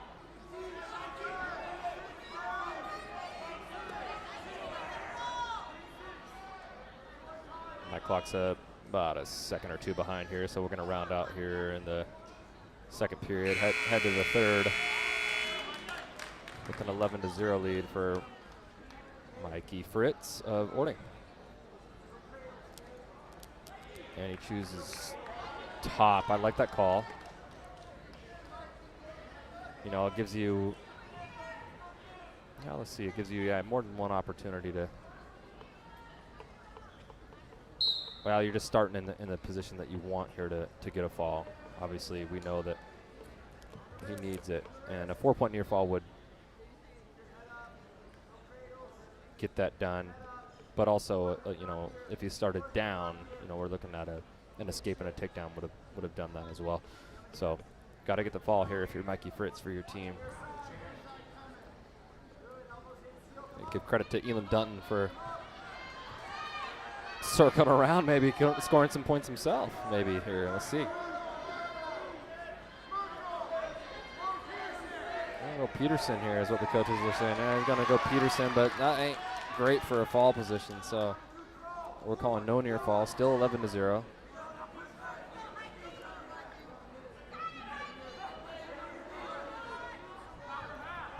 Elam Dunton on pace to take one for the team right here if he can hold on and not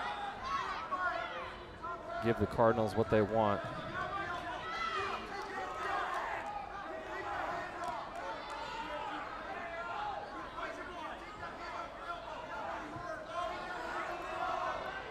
45 seconds left. Looks like Fritz has got like a butcher here. And, you know, oh, man. Yeah, no stall calls on Tahoma yet. And you look at him there, Dunton is kind of bundled up, not doing much. I don't think that really, well, it might play into it. We would go major versus.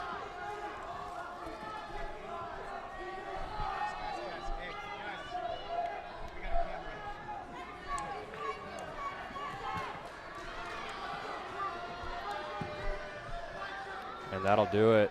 It looks like Elam Dunton, that's a win for your team right there, man. Elam Dunton not giving up a tech or a pin. And Fritz will just get the major. I think you might get Fritz, you're a little frustrated about that, but if you're Elam Dunton, that's when you go back to your squad afterwards if you end up getting the win, and you know your teammates are patting you on the back for that one. So, all right, moving on to 175 pounds. Score's still tightening up a little bit here. These are some of those swing matches that I talked about with you guys. Let's go, Amy.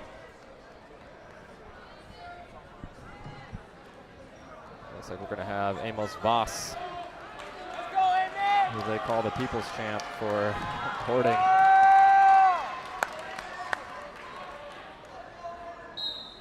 At 175 pounds.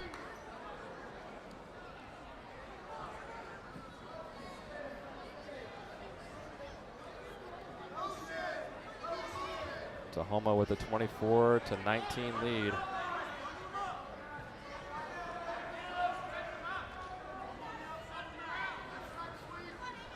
And we got no PA announcer tonight, which is fine because it helps me out a little bit in terms of the volume, but I don't know who some of these wrestlers are sometimes unless I can see their face and I recognize them. Obviously, Amos Voss is one of those tougher wrestlers for Orting. Got his name locked in. And Holston Brooks is, yeah, a tough wrestler for Tahoma as well. This actually should be a pretty good match in terms of what I understand in rankings.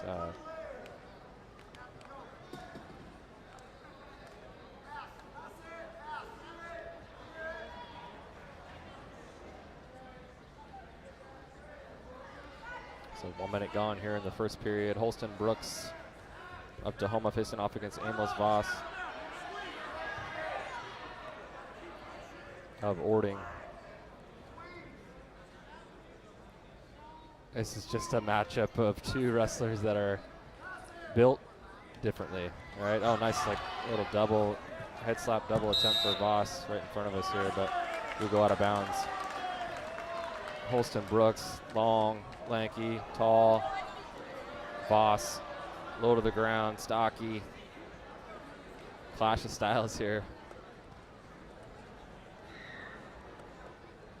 We'll have 37 seconds left in the first period. A little bit of blood time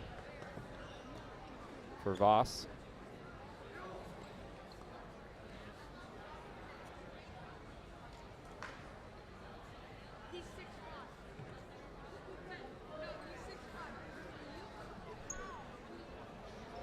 And I'm just getting word now that Arlington looks like they pulled off the win against Lake Stevens tonight, ending a very long streak for the Vikings. If you guys were in that stream just joining us, welcome. But you know, Matt and the Andes covered that one, and it looks like the Eagles got the win. That's incredible, and they take the Wesco title in 4A for District 1. So big win for the Arlington Eagles as we enter dual state this weekend as well. So you'll be seeing the Eagles, you'll be seeing the Vikings, you'll be seeing the Bears on Saturday. Oh, nice shin whip attempt for Voss here. Big long arms for Brooks trying to body lock it. Voss doing a good job on head position. A little behind on the clock here. We got about 15 seconds left.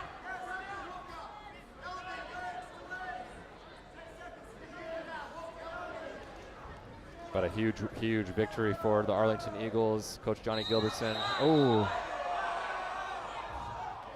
don't know what we blew the whistle for there. There was still 2 seconds left. Oh, we got blood on the mat. That's why.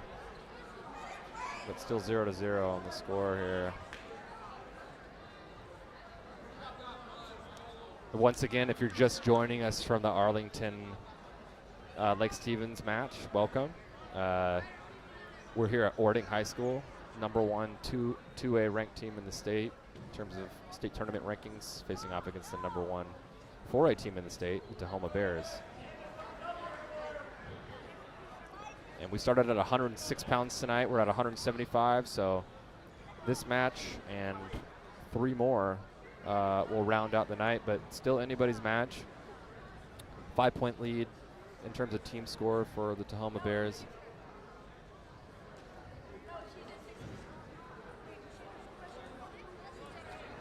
Orting is looking for some falls, man. It's again, if you're just joining us, you guys missed some really high-flying, crazy action from the lightweights. The 126-pound match between Arcadius Cruz and Bryson Dolly. Cruz gets a fall over Dolly after a couple close periods. Huge match for the Cardinals. Another one was Lathan Lawson at 150 pounds getting slim victory over Alex Othon. And 157, Gavin Wells beating Dakota Anderson. That'll round out the first period there at 175 pounds. Amos Voss, Holston Brooks. Voss will take bottom here to start.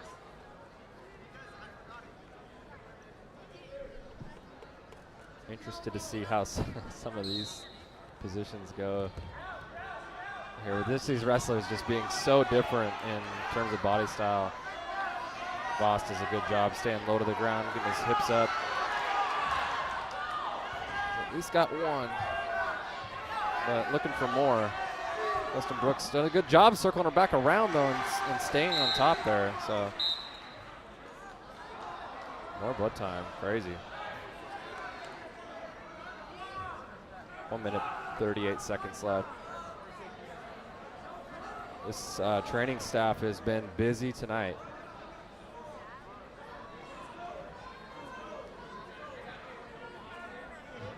A lot of blood in our 157-pound match.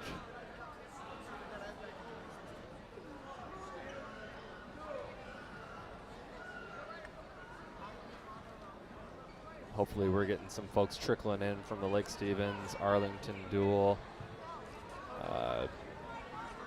Well, maybe you're still over there. You're probably watching some interviews with some folks. But yeah, again, if you're joining us, we're here at Orting High School. Classic District 3 rivalry in between Orting and Tahoma. Tahoma's kind of held on to this single-digit margin most of the night. It's been up and down, though. Tahoma started off with wins at 106. They got a forfeit to earn themselves 6 more points at 113. So that's kind of the difference, I suppose, is that one forfeit. But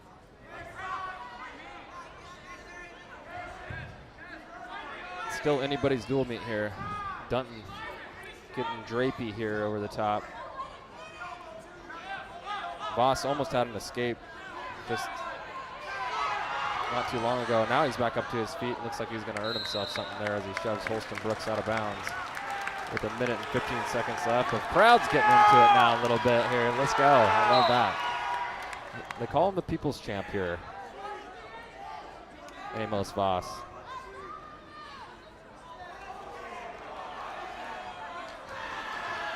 And then he's got to get some juice going for these Orting fans.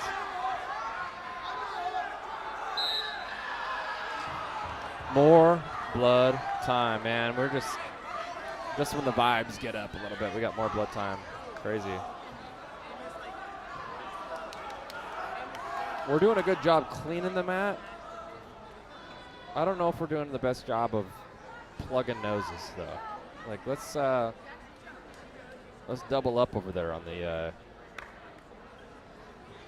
the nose plugs, or just tape it like I mentioned earlier. You know, and just throw the athletic tape all the way around the nose, and the rest is history.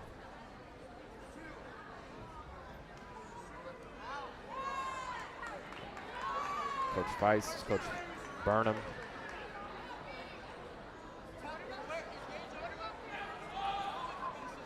.57 seconds left, second period. Amos Voss with a 1-0 lead. Orting down by 5 points in team score. And they did give him the whole tape around the nose. The people's champ. Orting fans love it. What a warrior.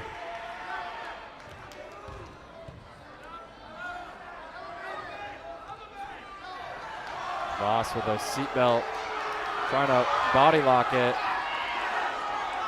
Got a nice body lock on here, looking for a little bit of an angle. Trying to trip and gets a 3-point takedown.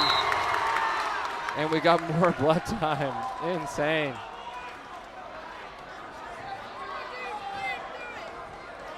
I'll let this clock trickle down to 30 is what they got.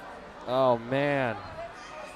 This crowd is like, they're begging for something good to happen, and you know, the Voss takedown helped, but it's you gotta hate the blood time just taking the wind out of our sails here. It's not the last we'll hear from this crowd to my right here. They're doing a great job keeping everybody juiced up.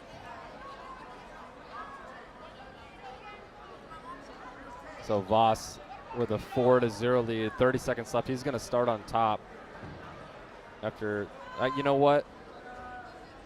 What's left to do over there? Oh, more tape? Oh my gosh. What a boss. Amos Voss, the boss.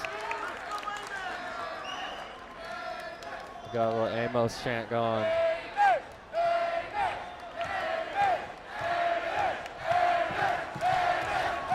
We got the Amos chant going. This is awesome. Come on. What can you do for the Orting Cardinals? Staying on top here. Out of bounds we go. 22 seconds left. The people's champ, Amos Voss, with a 4-0 lead. Oh, we got a locking hands call. Oh, man. So 1 point for Brooks. That was close, you know. The ref's trying to explain it. Looked like, yeah, we're top bottom, I thought. Yeah.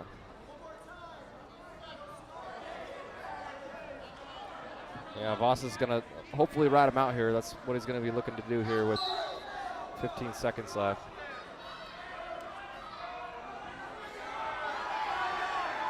Brooks doing a good job getting up to his feet. Tahoma coach is asking for a stall call. They get it. Out of bounds.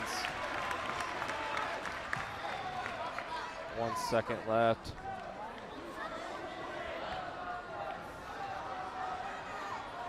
No way. If he has to lose this match on a blood time deal, that's gonna suck. They might have to retape him. Yeah, they are doing that.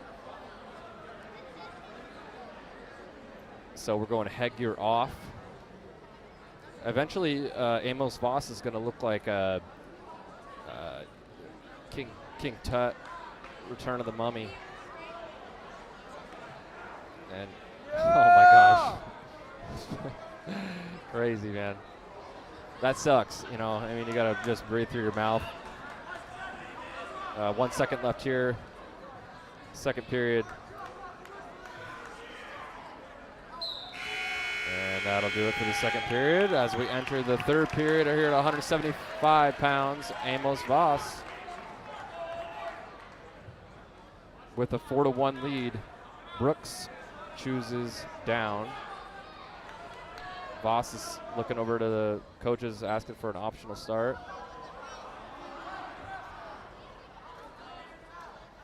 Oh, he wants to get back out there right away. I love it. I don't know what that was, but People's Champ. He still wants the, he wants the optional start. Yep. All right. Let's see what he can do. Or optional start. Still looking for something. Looking for a cradle here. Going against the edge here. Shoving out of bounds. Gotta be careful with that if you're Voss, but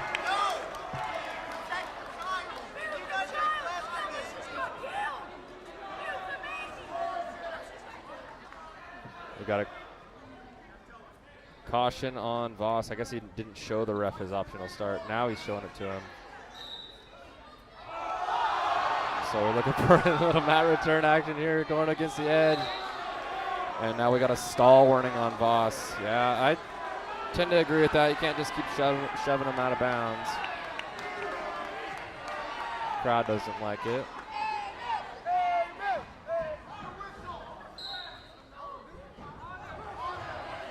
And one escape for Brooks. So it is 4-2 Voss. Brooks with the outside single.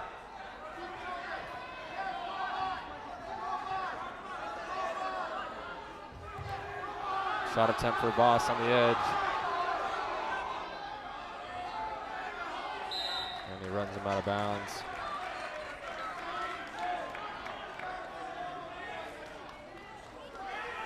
Brooks showing a little bit of juice there, bouncing up and down.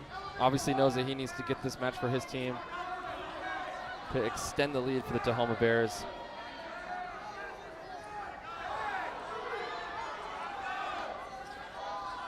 Voss.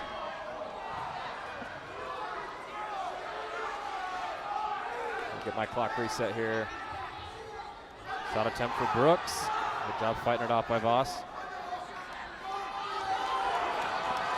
Oh, we got a couple shots going at the same time. A couple bighorn sheep going at each other there. Seatbelt for Voss. Oh, he's trying to. Oh, he gets a 3-point takedown.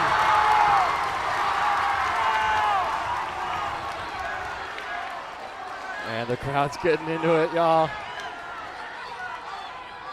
There's 30 seconds left. Big takedown for Voss.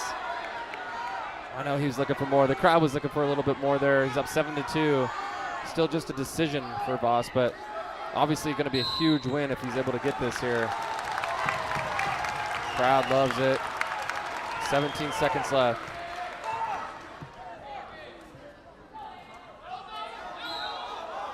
Oh, they wanted the caution there. I tend to agree. The Tahoma bench wanted the caution, but Brooks is doing a good job getting up to his feet. Just only 5 seconds left to go. Voss hanging onto that leg, trying to drag it. Maybe looking for some more points here. And the time runs out as Voss. Time, yeah,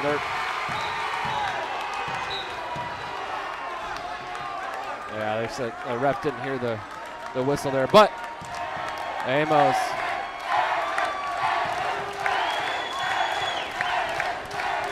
The People's Champ.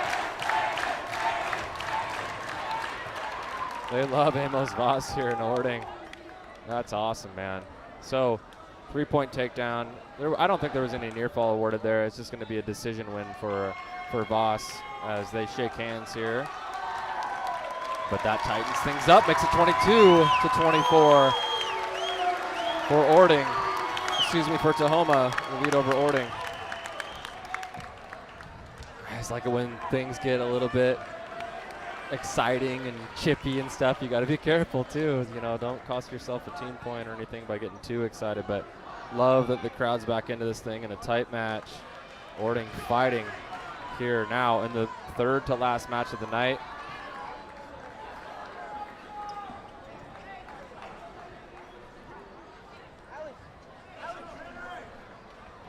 We're at 190 pounds. We got Uriah Satayacum. No, just Tahoma. And we're underway at 190 pounds. Uriah Satayacum.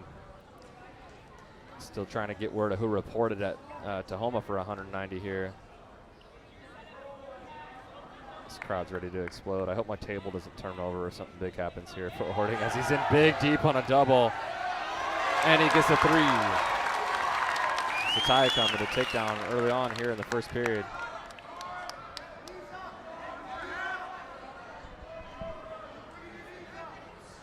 We'll have Ethan Edwards wrestling for Tahoma.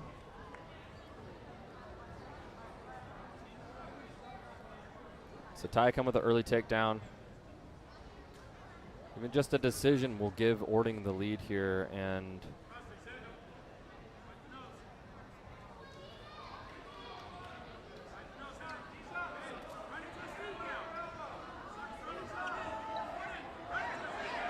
cradle attempt for Tahoma here on the edge. Crowd wants it. Out of bounds. We've got points of contact in, but the whistle was blown. We got boos going on. 4-point near fall though for Tahoma. Gonna let my clock run down a little bit. Sorry about that, guys. Tahoma looking for more here. Uriah Tahoma.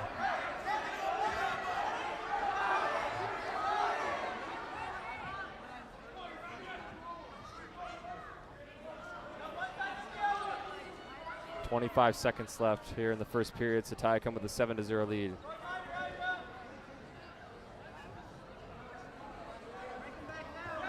Nice switch attempt there for Ethan Edwards, and he gets the 2-point reversal. Big time. And he's got a cradle locked up. Looking for near fall here with short time left. Tahoma's got to hold on here. We're going to have a close match here entering the second period. Tahoma fights that off, but big swing there for Ethan Edwards. Down 7-0, gets a reversal and 4-point near fall. Makes it 7-6. Second period. Huge match. You know, both teams are really just wanting to keep this close. We will finish off at 285 pounds tonight.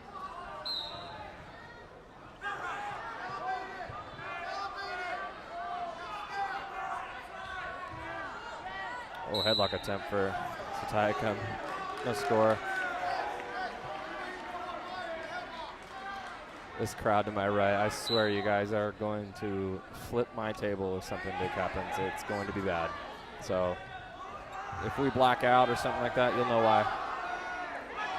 Oh, headlock attempt for Edwards. These guys are gunning for it. I love it. Good aggressive wrestling from both wrestlers right now with 1 minute and 25 seconds left in the second period. This is like, you know. Oh, big headlock attempt. Doesn't get it.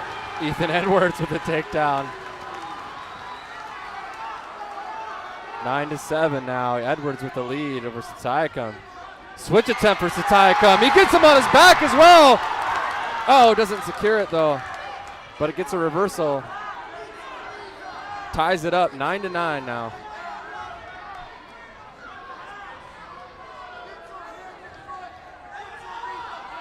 Still a lot of match left. We're about halfway through.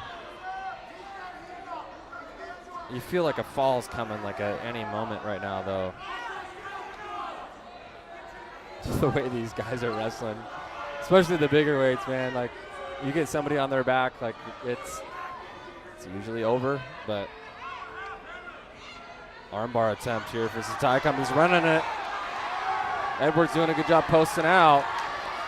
Tahoma still trying to run that shoulder to the ear. Plenty of time left here. Now he's looking to scoop the head. He's trying to get him on his back, trying to post that wrist out. And he's got him on his back. It's only 10 seconds left though. Edwards is fighting off. Still looking for a fall. 5 seconds. Edwards doing a really good job fighting off his back, and that'll do it. Oh, the Cardinals wanted that one. 4-point near fall for Tahoma. Oh, baby, this place is about to explode. Oh, man, they wanted that bad. 13-9 lead for Uriah Sataycum. He'll start down.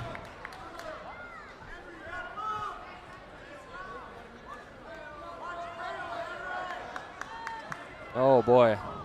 Wow, this place is like ready to go, man. It's just, this is good stuff, you guys. Wish y'all could be here with me.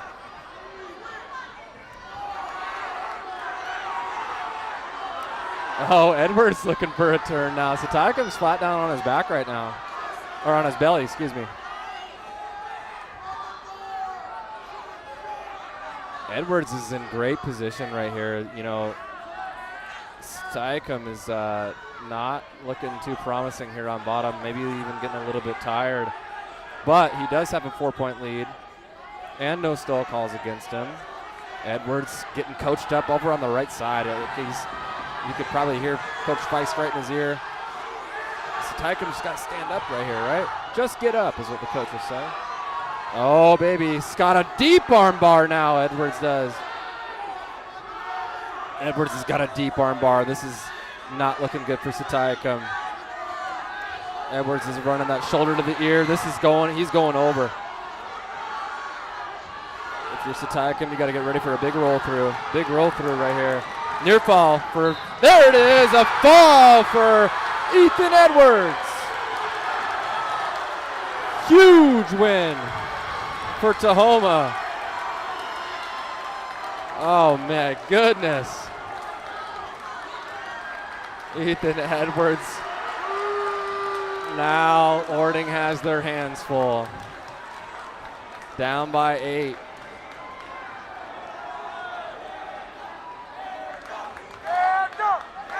Now we're going to have Panda Sataycum.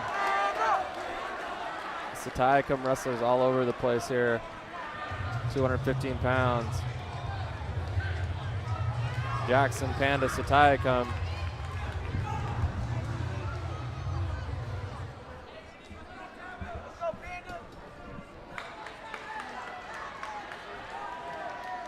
And yeah, Jackson Panda Sataycum here at 215 pounds. Just kind of waiting to see who reported for Tahoma. Right, we will get started. Huge win for Tahoma there at 190 pounds. Ethan Edwards getting it done. 8-point lead for the Bears. A fall for Orting here.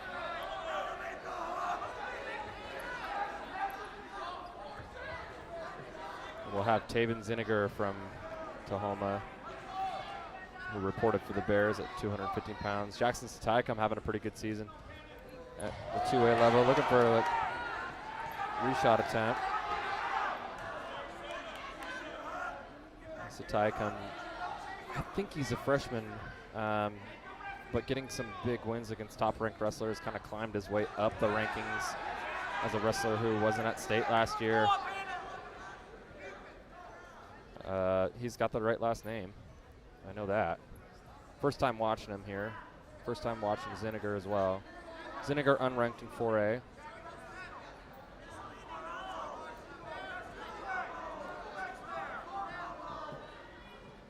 This looks like a rematch of the 175-pound match with Amos Voss. Two different body styles. Sataycum, low to the ground.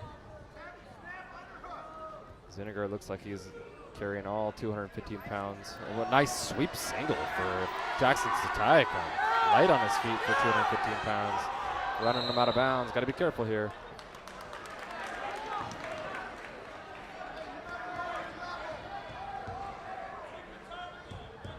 "19 seconds left, first period. No score.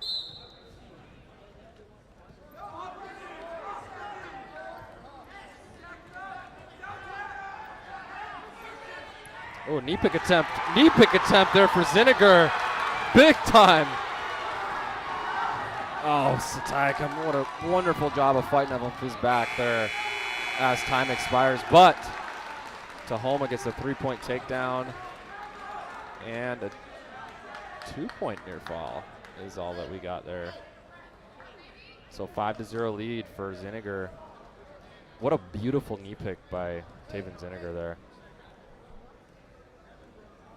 Good wrestling, man. I didn't know really what we were going to expect here at 175 and up.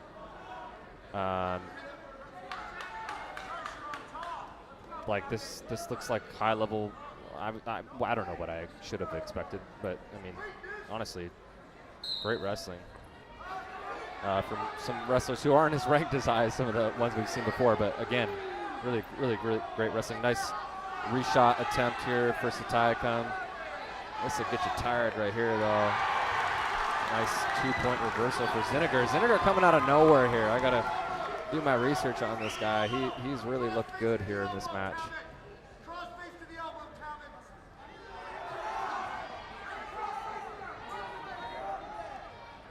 Minute 30 left, second period. One escape for Satayakam.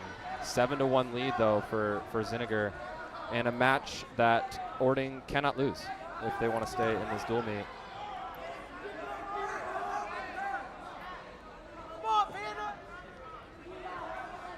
Feel like not sure what's going to happen here with a minute left in the second period, but you got to think that in the third we'll probably be seeing I don't know whose choice it was, but you'd like to see Satayakam on top, maybe try to get a turn for a fall, because taking down, cutting him isn't really the name of the game at 215 or 285. So I think Satayakam needs to get back on top in some form or fashion, whether it's a takedown here with 30 seconds left in the second, or what he hopes is, oh, nice outside single attempt there for Satayakam, but really good job of Zinniger on defense. Just 15 seconds left here in the second period. Really impressed with Taven Zinniger. You know, he's wrestling smart too right now with a 7-1 lead. Come on, Panda! And that'll bring us to the third period. Once again, Orting cannot lose another match if they want to stay in this dual meet in terms of team score. So Panda went neutral. So a neutral start for Satayakam. I get that. I understand that. You don't want to start on bottom, right? I was thinking top or neutral, but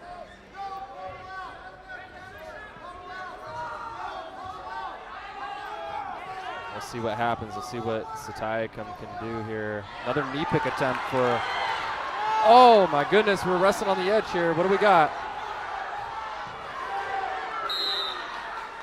Out of bounds neutral. That was another knee pick attempt there for Zinniger, which he almost got, and then it looked like Satayakam tried to throw that by and try and pancake him or cow catcher him to his back, but just kind of ran out of real estate there.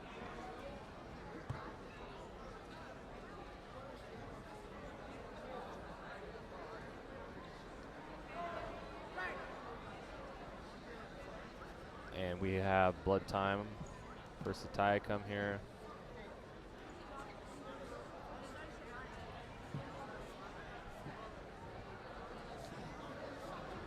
Orting took out Tahoma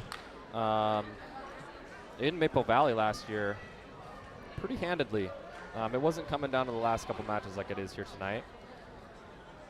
I guess it's worth mentioning that Orting did forfeit at 113 pounds,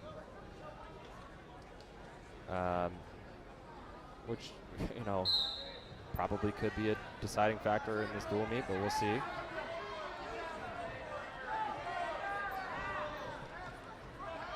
But Tahoma in control with an 8-point lead here. Coaches are telling Zinniger to not push, to just be smart here. Obviously, you want to be just aggressive enough to not get too many stall calls on you, but not too aggressive to where you're going to give up a big home run. Here's Satayakam with trying to get a headlock, but I think now maybe he's, snap that attempt here for Zinniger. Running out of time. Satayacum is here with less than a minute left, down by 6. Outside single attempt once again. Zinniger doing a good job of that front headlock, fighting it off, but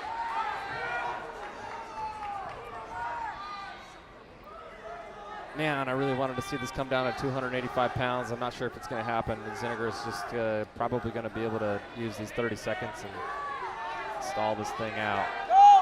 And Satayacum looks like he might be running out of juice. Sometimes it just comes down to, whoa, baby. Oh, nope. Gotta try it again, buddy. One more. Yeah, a little too late maybe for Satayacum here. And that'll get him a major for Zinniger, who has burst onto the scene here at 215 pounds. Big win against a ranked wrestler, Jackson Satayacum, and that will give Tahoma a 12-point lead going into the final match and a dual meet victory for the Bears. Stick with us, you guys. We're going to be covering this 285-pound match, but also trying to get some interviews, I think, here afterwards as well. Hopefully get Coach Feist.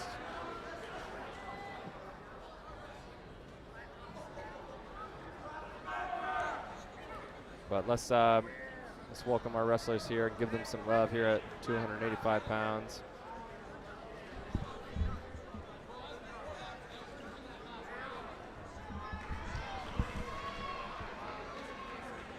And we'll get started here at 285 pounds. Harlan Day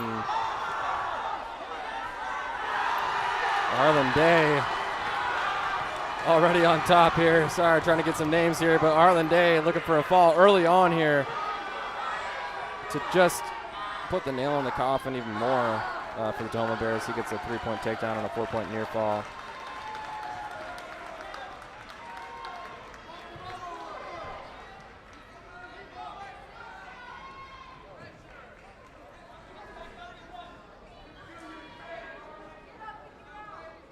We'll have Mason Lee for Orting. Sorry about that, guys. Man, they report fast. That is a hard thing to do. Nevertheless, we are here in our final match here at Orting High School, where the Tahoma Bears have a 34-22 lead over Orting. They've already locked the dual. They've clinched the dual meet win tonight. Really incredible wrestling on both sides, high-level wrestling. And, you just love to be out here at an event like this where the crowd's really getting into it. Orting's fans in that 190 match were just awesome. You got to give it up for them, really cheering on their wrestlers and trying to get Orting back in the match. But that was probably the one that set up the clinch there, as Harlan Day looking for a suck back or a near fall attempt there, but doesn't get it. My clock's a little bit off. We're about 10 seconds left here in the first period. I was trying to get a name there for the Orting wrestler, but yeah, the Orting faithful here. It's so good to be here in Orting. So good to be here in some small town wrestling. Both these squads are just so strong. It's a shame that Tahoma isn't going to be wrestling at the dual meet state.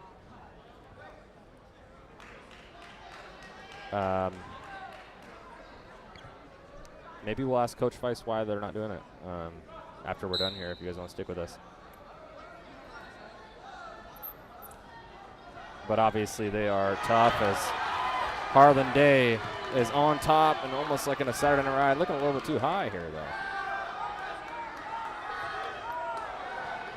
But he does get a 2-point reversal, another 4-point near fall, looking for a fall, getting real heavy on top, and there it is. Icing on the cake as the mullet shake goes, too, for Harlan Day. Love that.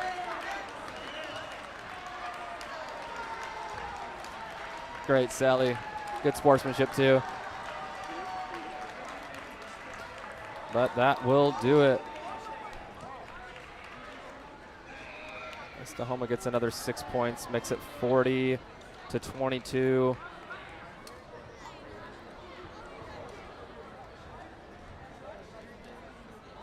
And the wrestlers will shake hands here in the center here, doing a little bit of a lineup, showing some each other respect on the 4A and the 2A level.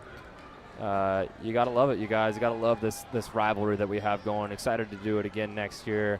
We're 1-1 as a Washington Wrestling Network in this matchup. Orting with the victory against Tahoma last year, and now we have Tahoma on top this time. And yeah, just really cool to watch these guys. Some of the top wrestlers in the state. You got state champs all over the place. You got phenomenal wrestlers on each side, and nothing but pride really is what they're looking for out here. This doesn't have any implications on their seeding at state, doesn't have any implications on their their league record for duels or anything like that. It just purely is just for the love of the game. And yeah, I'll try to see if I can get Coach Feist over here for a quick interview, see if he wants to sit down with us. Obviously, he probably wants to talk to his team first, but I'll flip this camera around and see if we can get him going. I might have to zoom out a little bit. We're going to be really close, but you can grab that.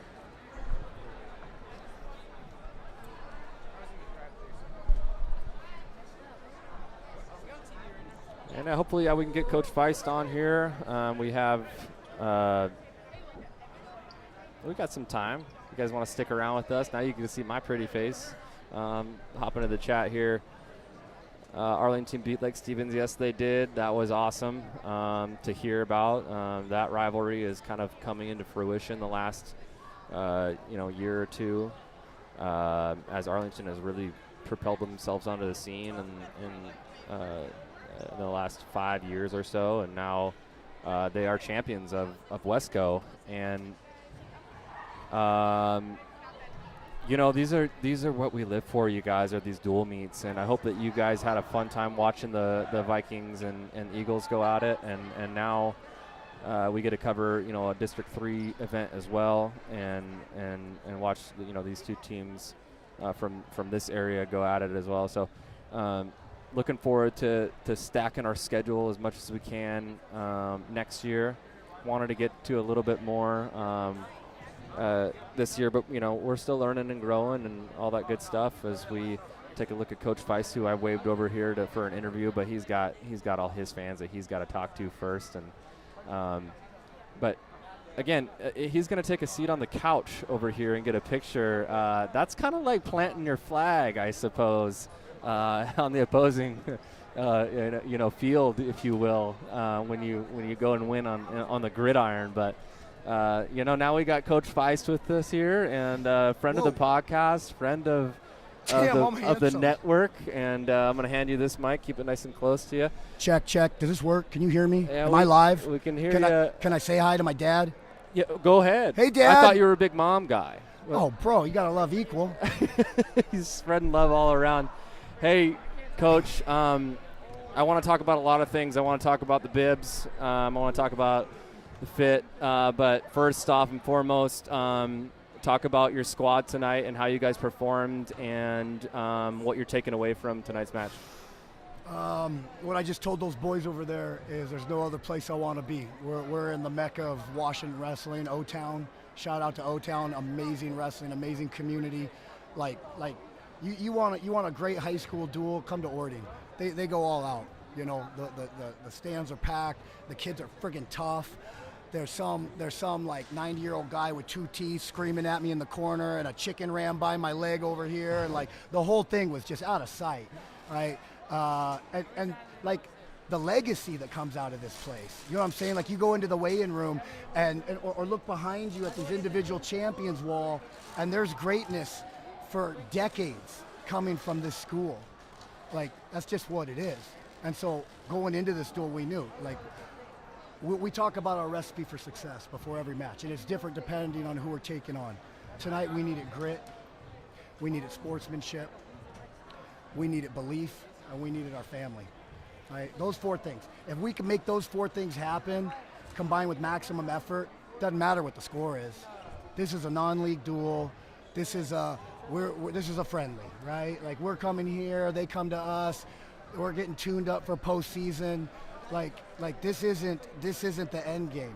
This is seek out the best people and the best places to put yourself in pressure positions, because that is a privilege. And there's not enough of it in this state, and that's why we have a hard time keeping up with some of the other tough states, Iowa, Pennsylvania, California, because there aren't enough opportunities for this. Yeah. And that's why we seek Orting out. That's why we love you're O-Town. sort of answering my question that I was going to follow up with you, because I think I asked you this before the duel when you guys hosted them last year was, what does this duel mean to you? I know it's 4A versus 2A. It's non-league. This really doesn't have huge implications, if any, on seeding at state or anything like that. But it sounds like you're pretty passionate about, like, is it passionate just about the competition? Is it the wins and losses? Like, what does this duel mean to you? This is the best team in the state. Yeah. Take the divisions out of it. Right. This moment doesn't define us or them. This was a moment in time where they brought some of their guys and we brought some of our guys, and we slapped hands and booked it up. And on this night, we scored a few more points than they did. It doesn't change anything. It doesn't negate the fact that they're going to go win their whatever they're going to do, and we're going to go do whatever we're doing. But tonight was important to us so we could put ourselves in a pressure situation. We could respond to adversity. We got smacked in the mouth multiple times and kept getting up. Yeah. We got decked up in key matches. Like, you can win a duel 6, 7, 8, 9, 12 ways. And in a tough environment against a tough team, like, you can't count on your dogs doing dog-like things, because they got dogs too, right? And so what tonight was is, hey, where are we as a whole squad? Where are we top to bottom? Yeah. Right? Can we fill a full lineup tonight? Can we bring max energy from a second-year wrestler? Can you go out and do your job against a monster? Some people hide in the closet when they see a monster. Yeah. We say last 6 minutes. Yeah. Do your job, son. And that's what this is. Because these moments, we're gonna piece them all together until we walk into the Tahoma Dome and do our finest work of 2026, right? I love that. We got a couple more weeks for the Bears going to hibernation. Yeah. Right? We're marching on. We're marching on Tacoma. Perfect man. segue. I got to ask the question. It's a tough question. We got to ask some of the tough questions around here at the network, and we're kind of learning and growing Hey, from man, how come you never bring me good headphones?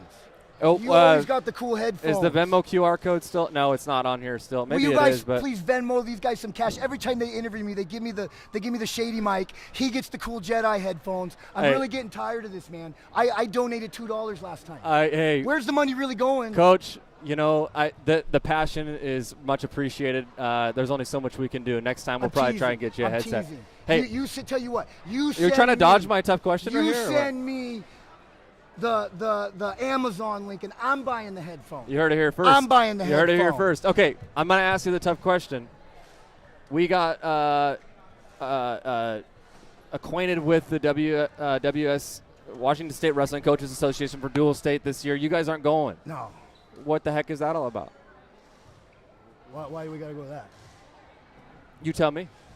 You asked the question. Well, I'm asking you why are you guys opting out of going to that this year? It's not on our schedule. It's not part of my plan. Okay. All right. Well, I'm here to ask the tough questions. That's all I was asking. Wait, what'd you call the tournament?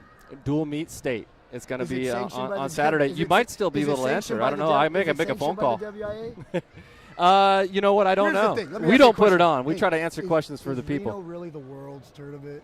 Or are they just slapping a Reno Worlds on it and saying, World Champion? Hey. I'm just saying. I'm just not trying to be a jerk. I'm just saying. Like, hey, there's lots of nationals and there's lots of worlds and there's lots of this. Cool. If it's right for a team, go to it. It's not right for my team. Now, what I would propose is maybe they bring back a regional tournament.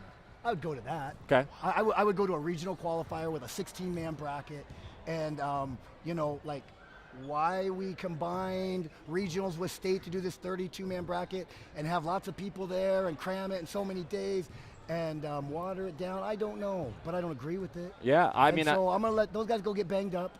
we do our work in our time frame. I knew the answers somewhat to that question before I asked it. And we get some more questions answered. Yeah. And now we're gonna break down some film. Yeah. And we're gonna get nice and healthy, and we're gonna cheer everyone else on where they go to, I don't know, Washington Worlds or Dual State or whatever they're calling it. Yeah. And we're going to do our thing, man. All good, Coach. I just had to ask the question. We're going to be covering it on Saturday, and I feel like you guys would be a team that could beat anybody. You guys just beat one of the, if not the next best team in the state. We know so, that. Yeah. Well, we don't need to go to Dual Worlds. Yeah.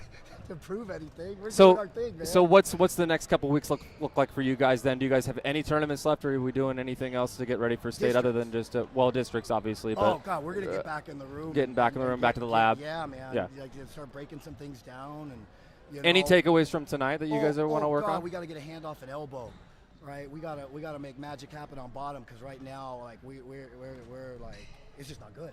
Yeah. It's not good. Not good enough. It's not the standard.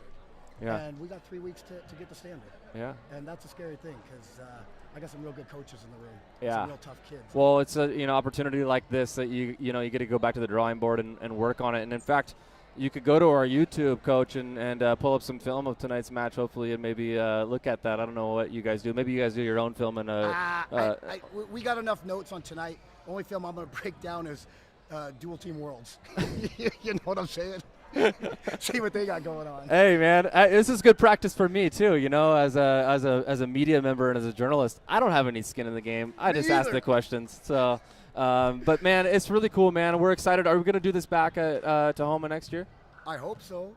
Let's go. All right. I hope Let's make it happen. You guys got to come back to the college duel, right? Because we're going to bring Big Ben back. We're trying to bring women's duel as well. Whether we do a double or separate days, I don't know. We're still working out the details. But we'll start the season off with that. I think we're going to try to highlight maybe like a little preseason, who's number one type thing. Sweet. See if I can get newbies here and make something happen there. Yeah. And then it's Orting at Tahoma next year, and I tell you, in the last 4 years we're 2-2. We kind of do this. These guys like they don't rebuild. All cliche on you. They reload. Okay, you know what I'm saying? Like I'm just too tired to come up with anything witty. But we're in a good spot, man. We graduate some hammers, but I got to task you and Coach Coleman with. There's not a name for this rivalry. So big it's covering my whole head. Is this the battle of anything? What do we call it? Something yet? Can we start calling it something? Like what do we call this thing? We got maybe we'll do that for you. Jody! We're going to call this the battle for the. Is this a different valley than Maple Valley, right? This is a different. How are we going to call this? I don't know. Good with location. All right. Well, maybe we'll have a geography expert in the valley, chat. Hey, if anyone's actually watching this, start sending some things in the chat. What should we call it? We got O-Town Valley. We got Maple Valley. We got birds. We got to have like a trophy or something large land mammals. Too. Yeah. What about like a cake pop? We can do a cool cake pop. Baby. I don't know. Something. T-shirt. Deuces.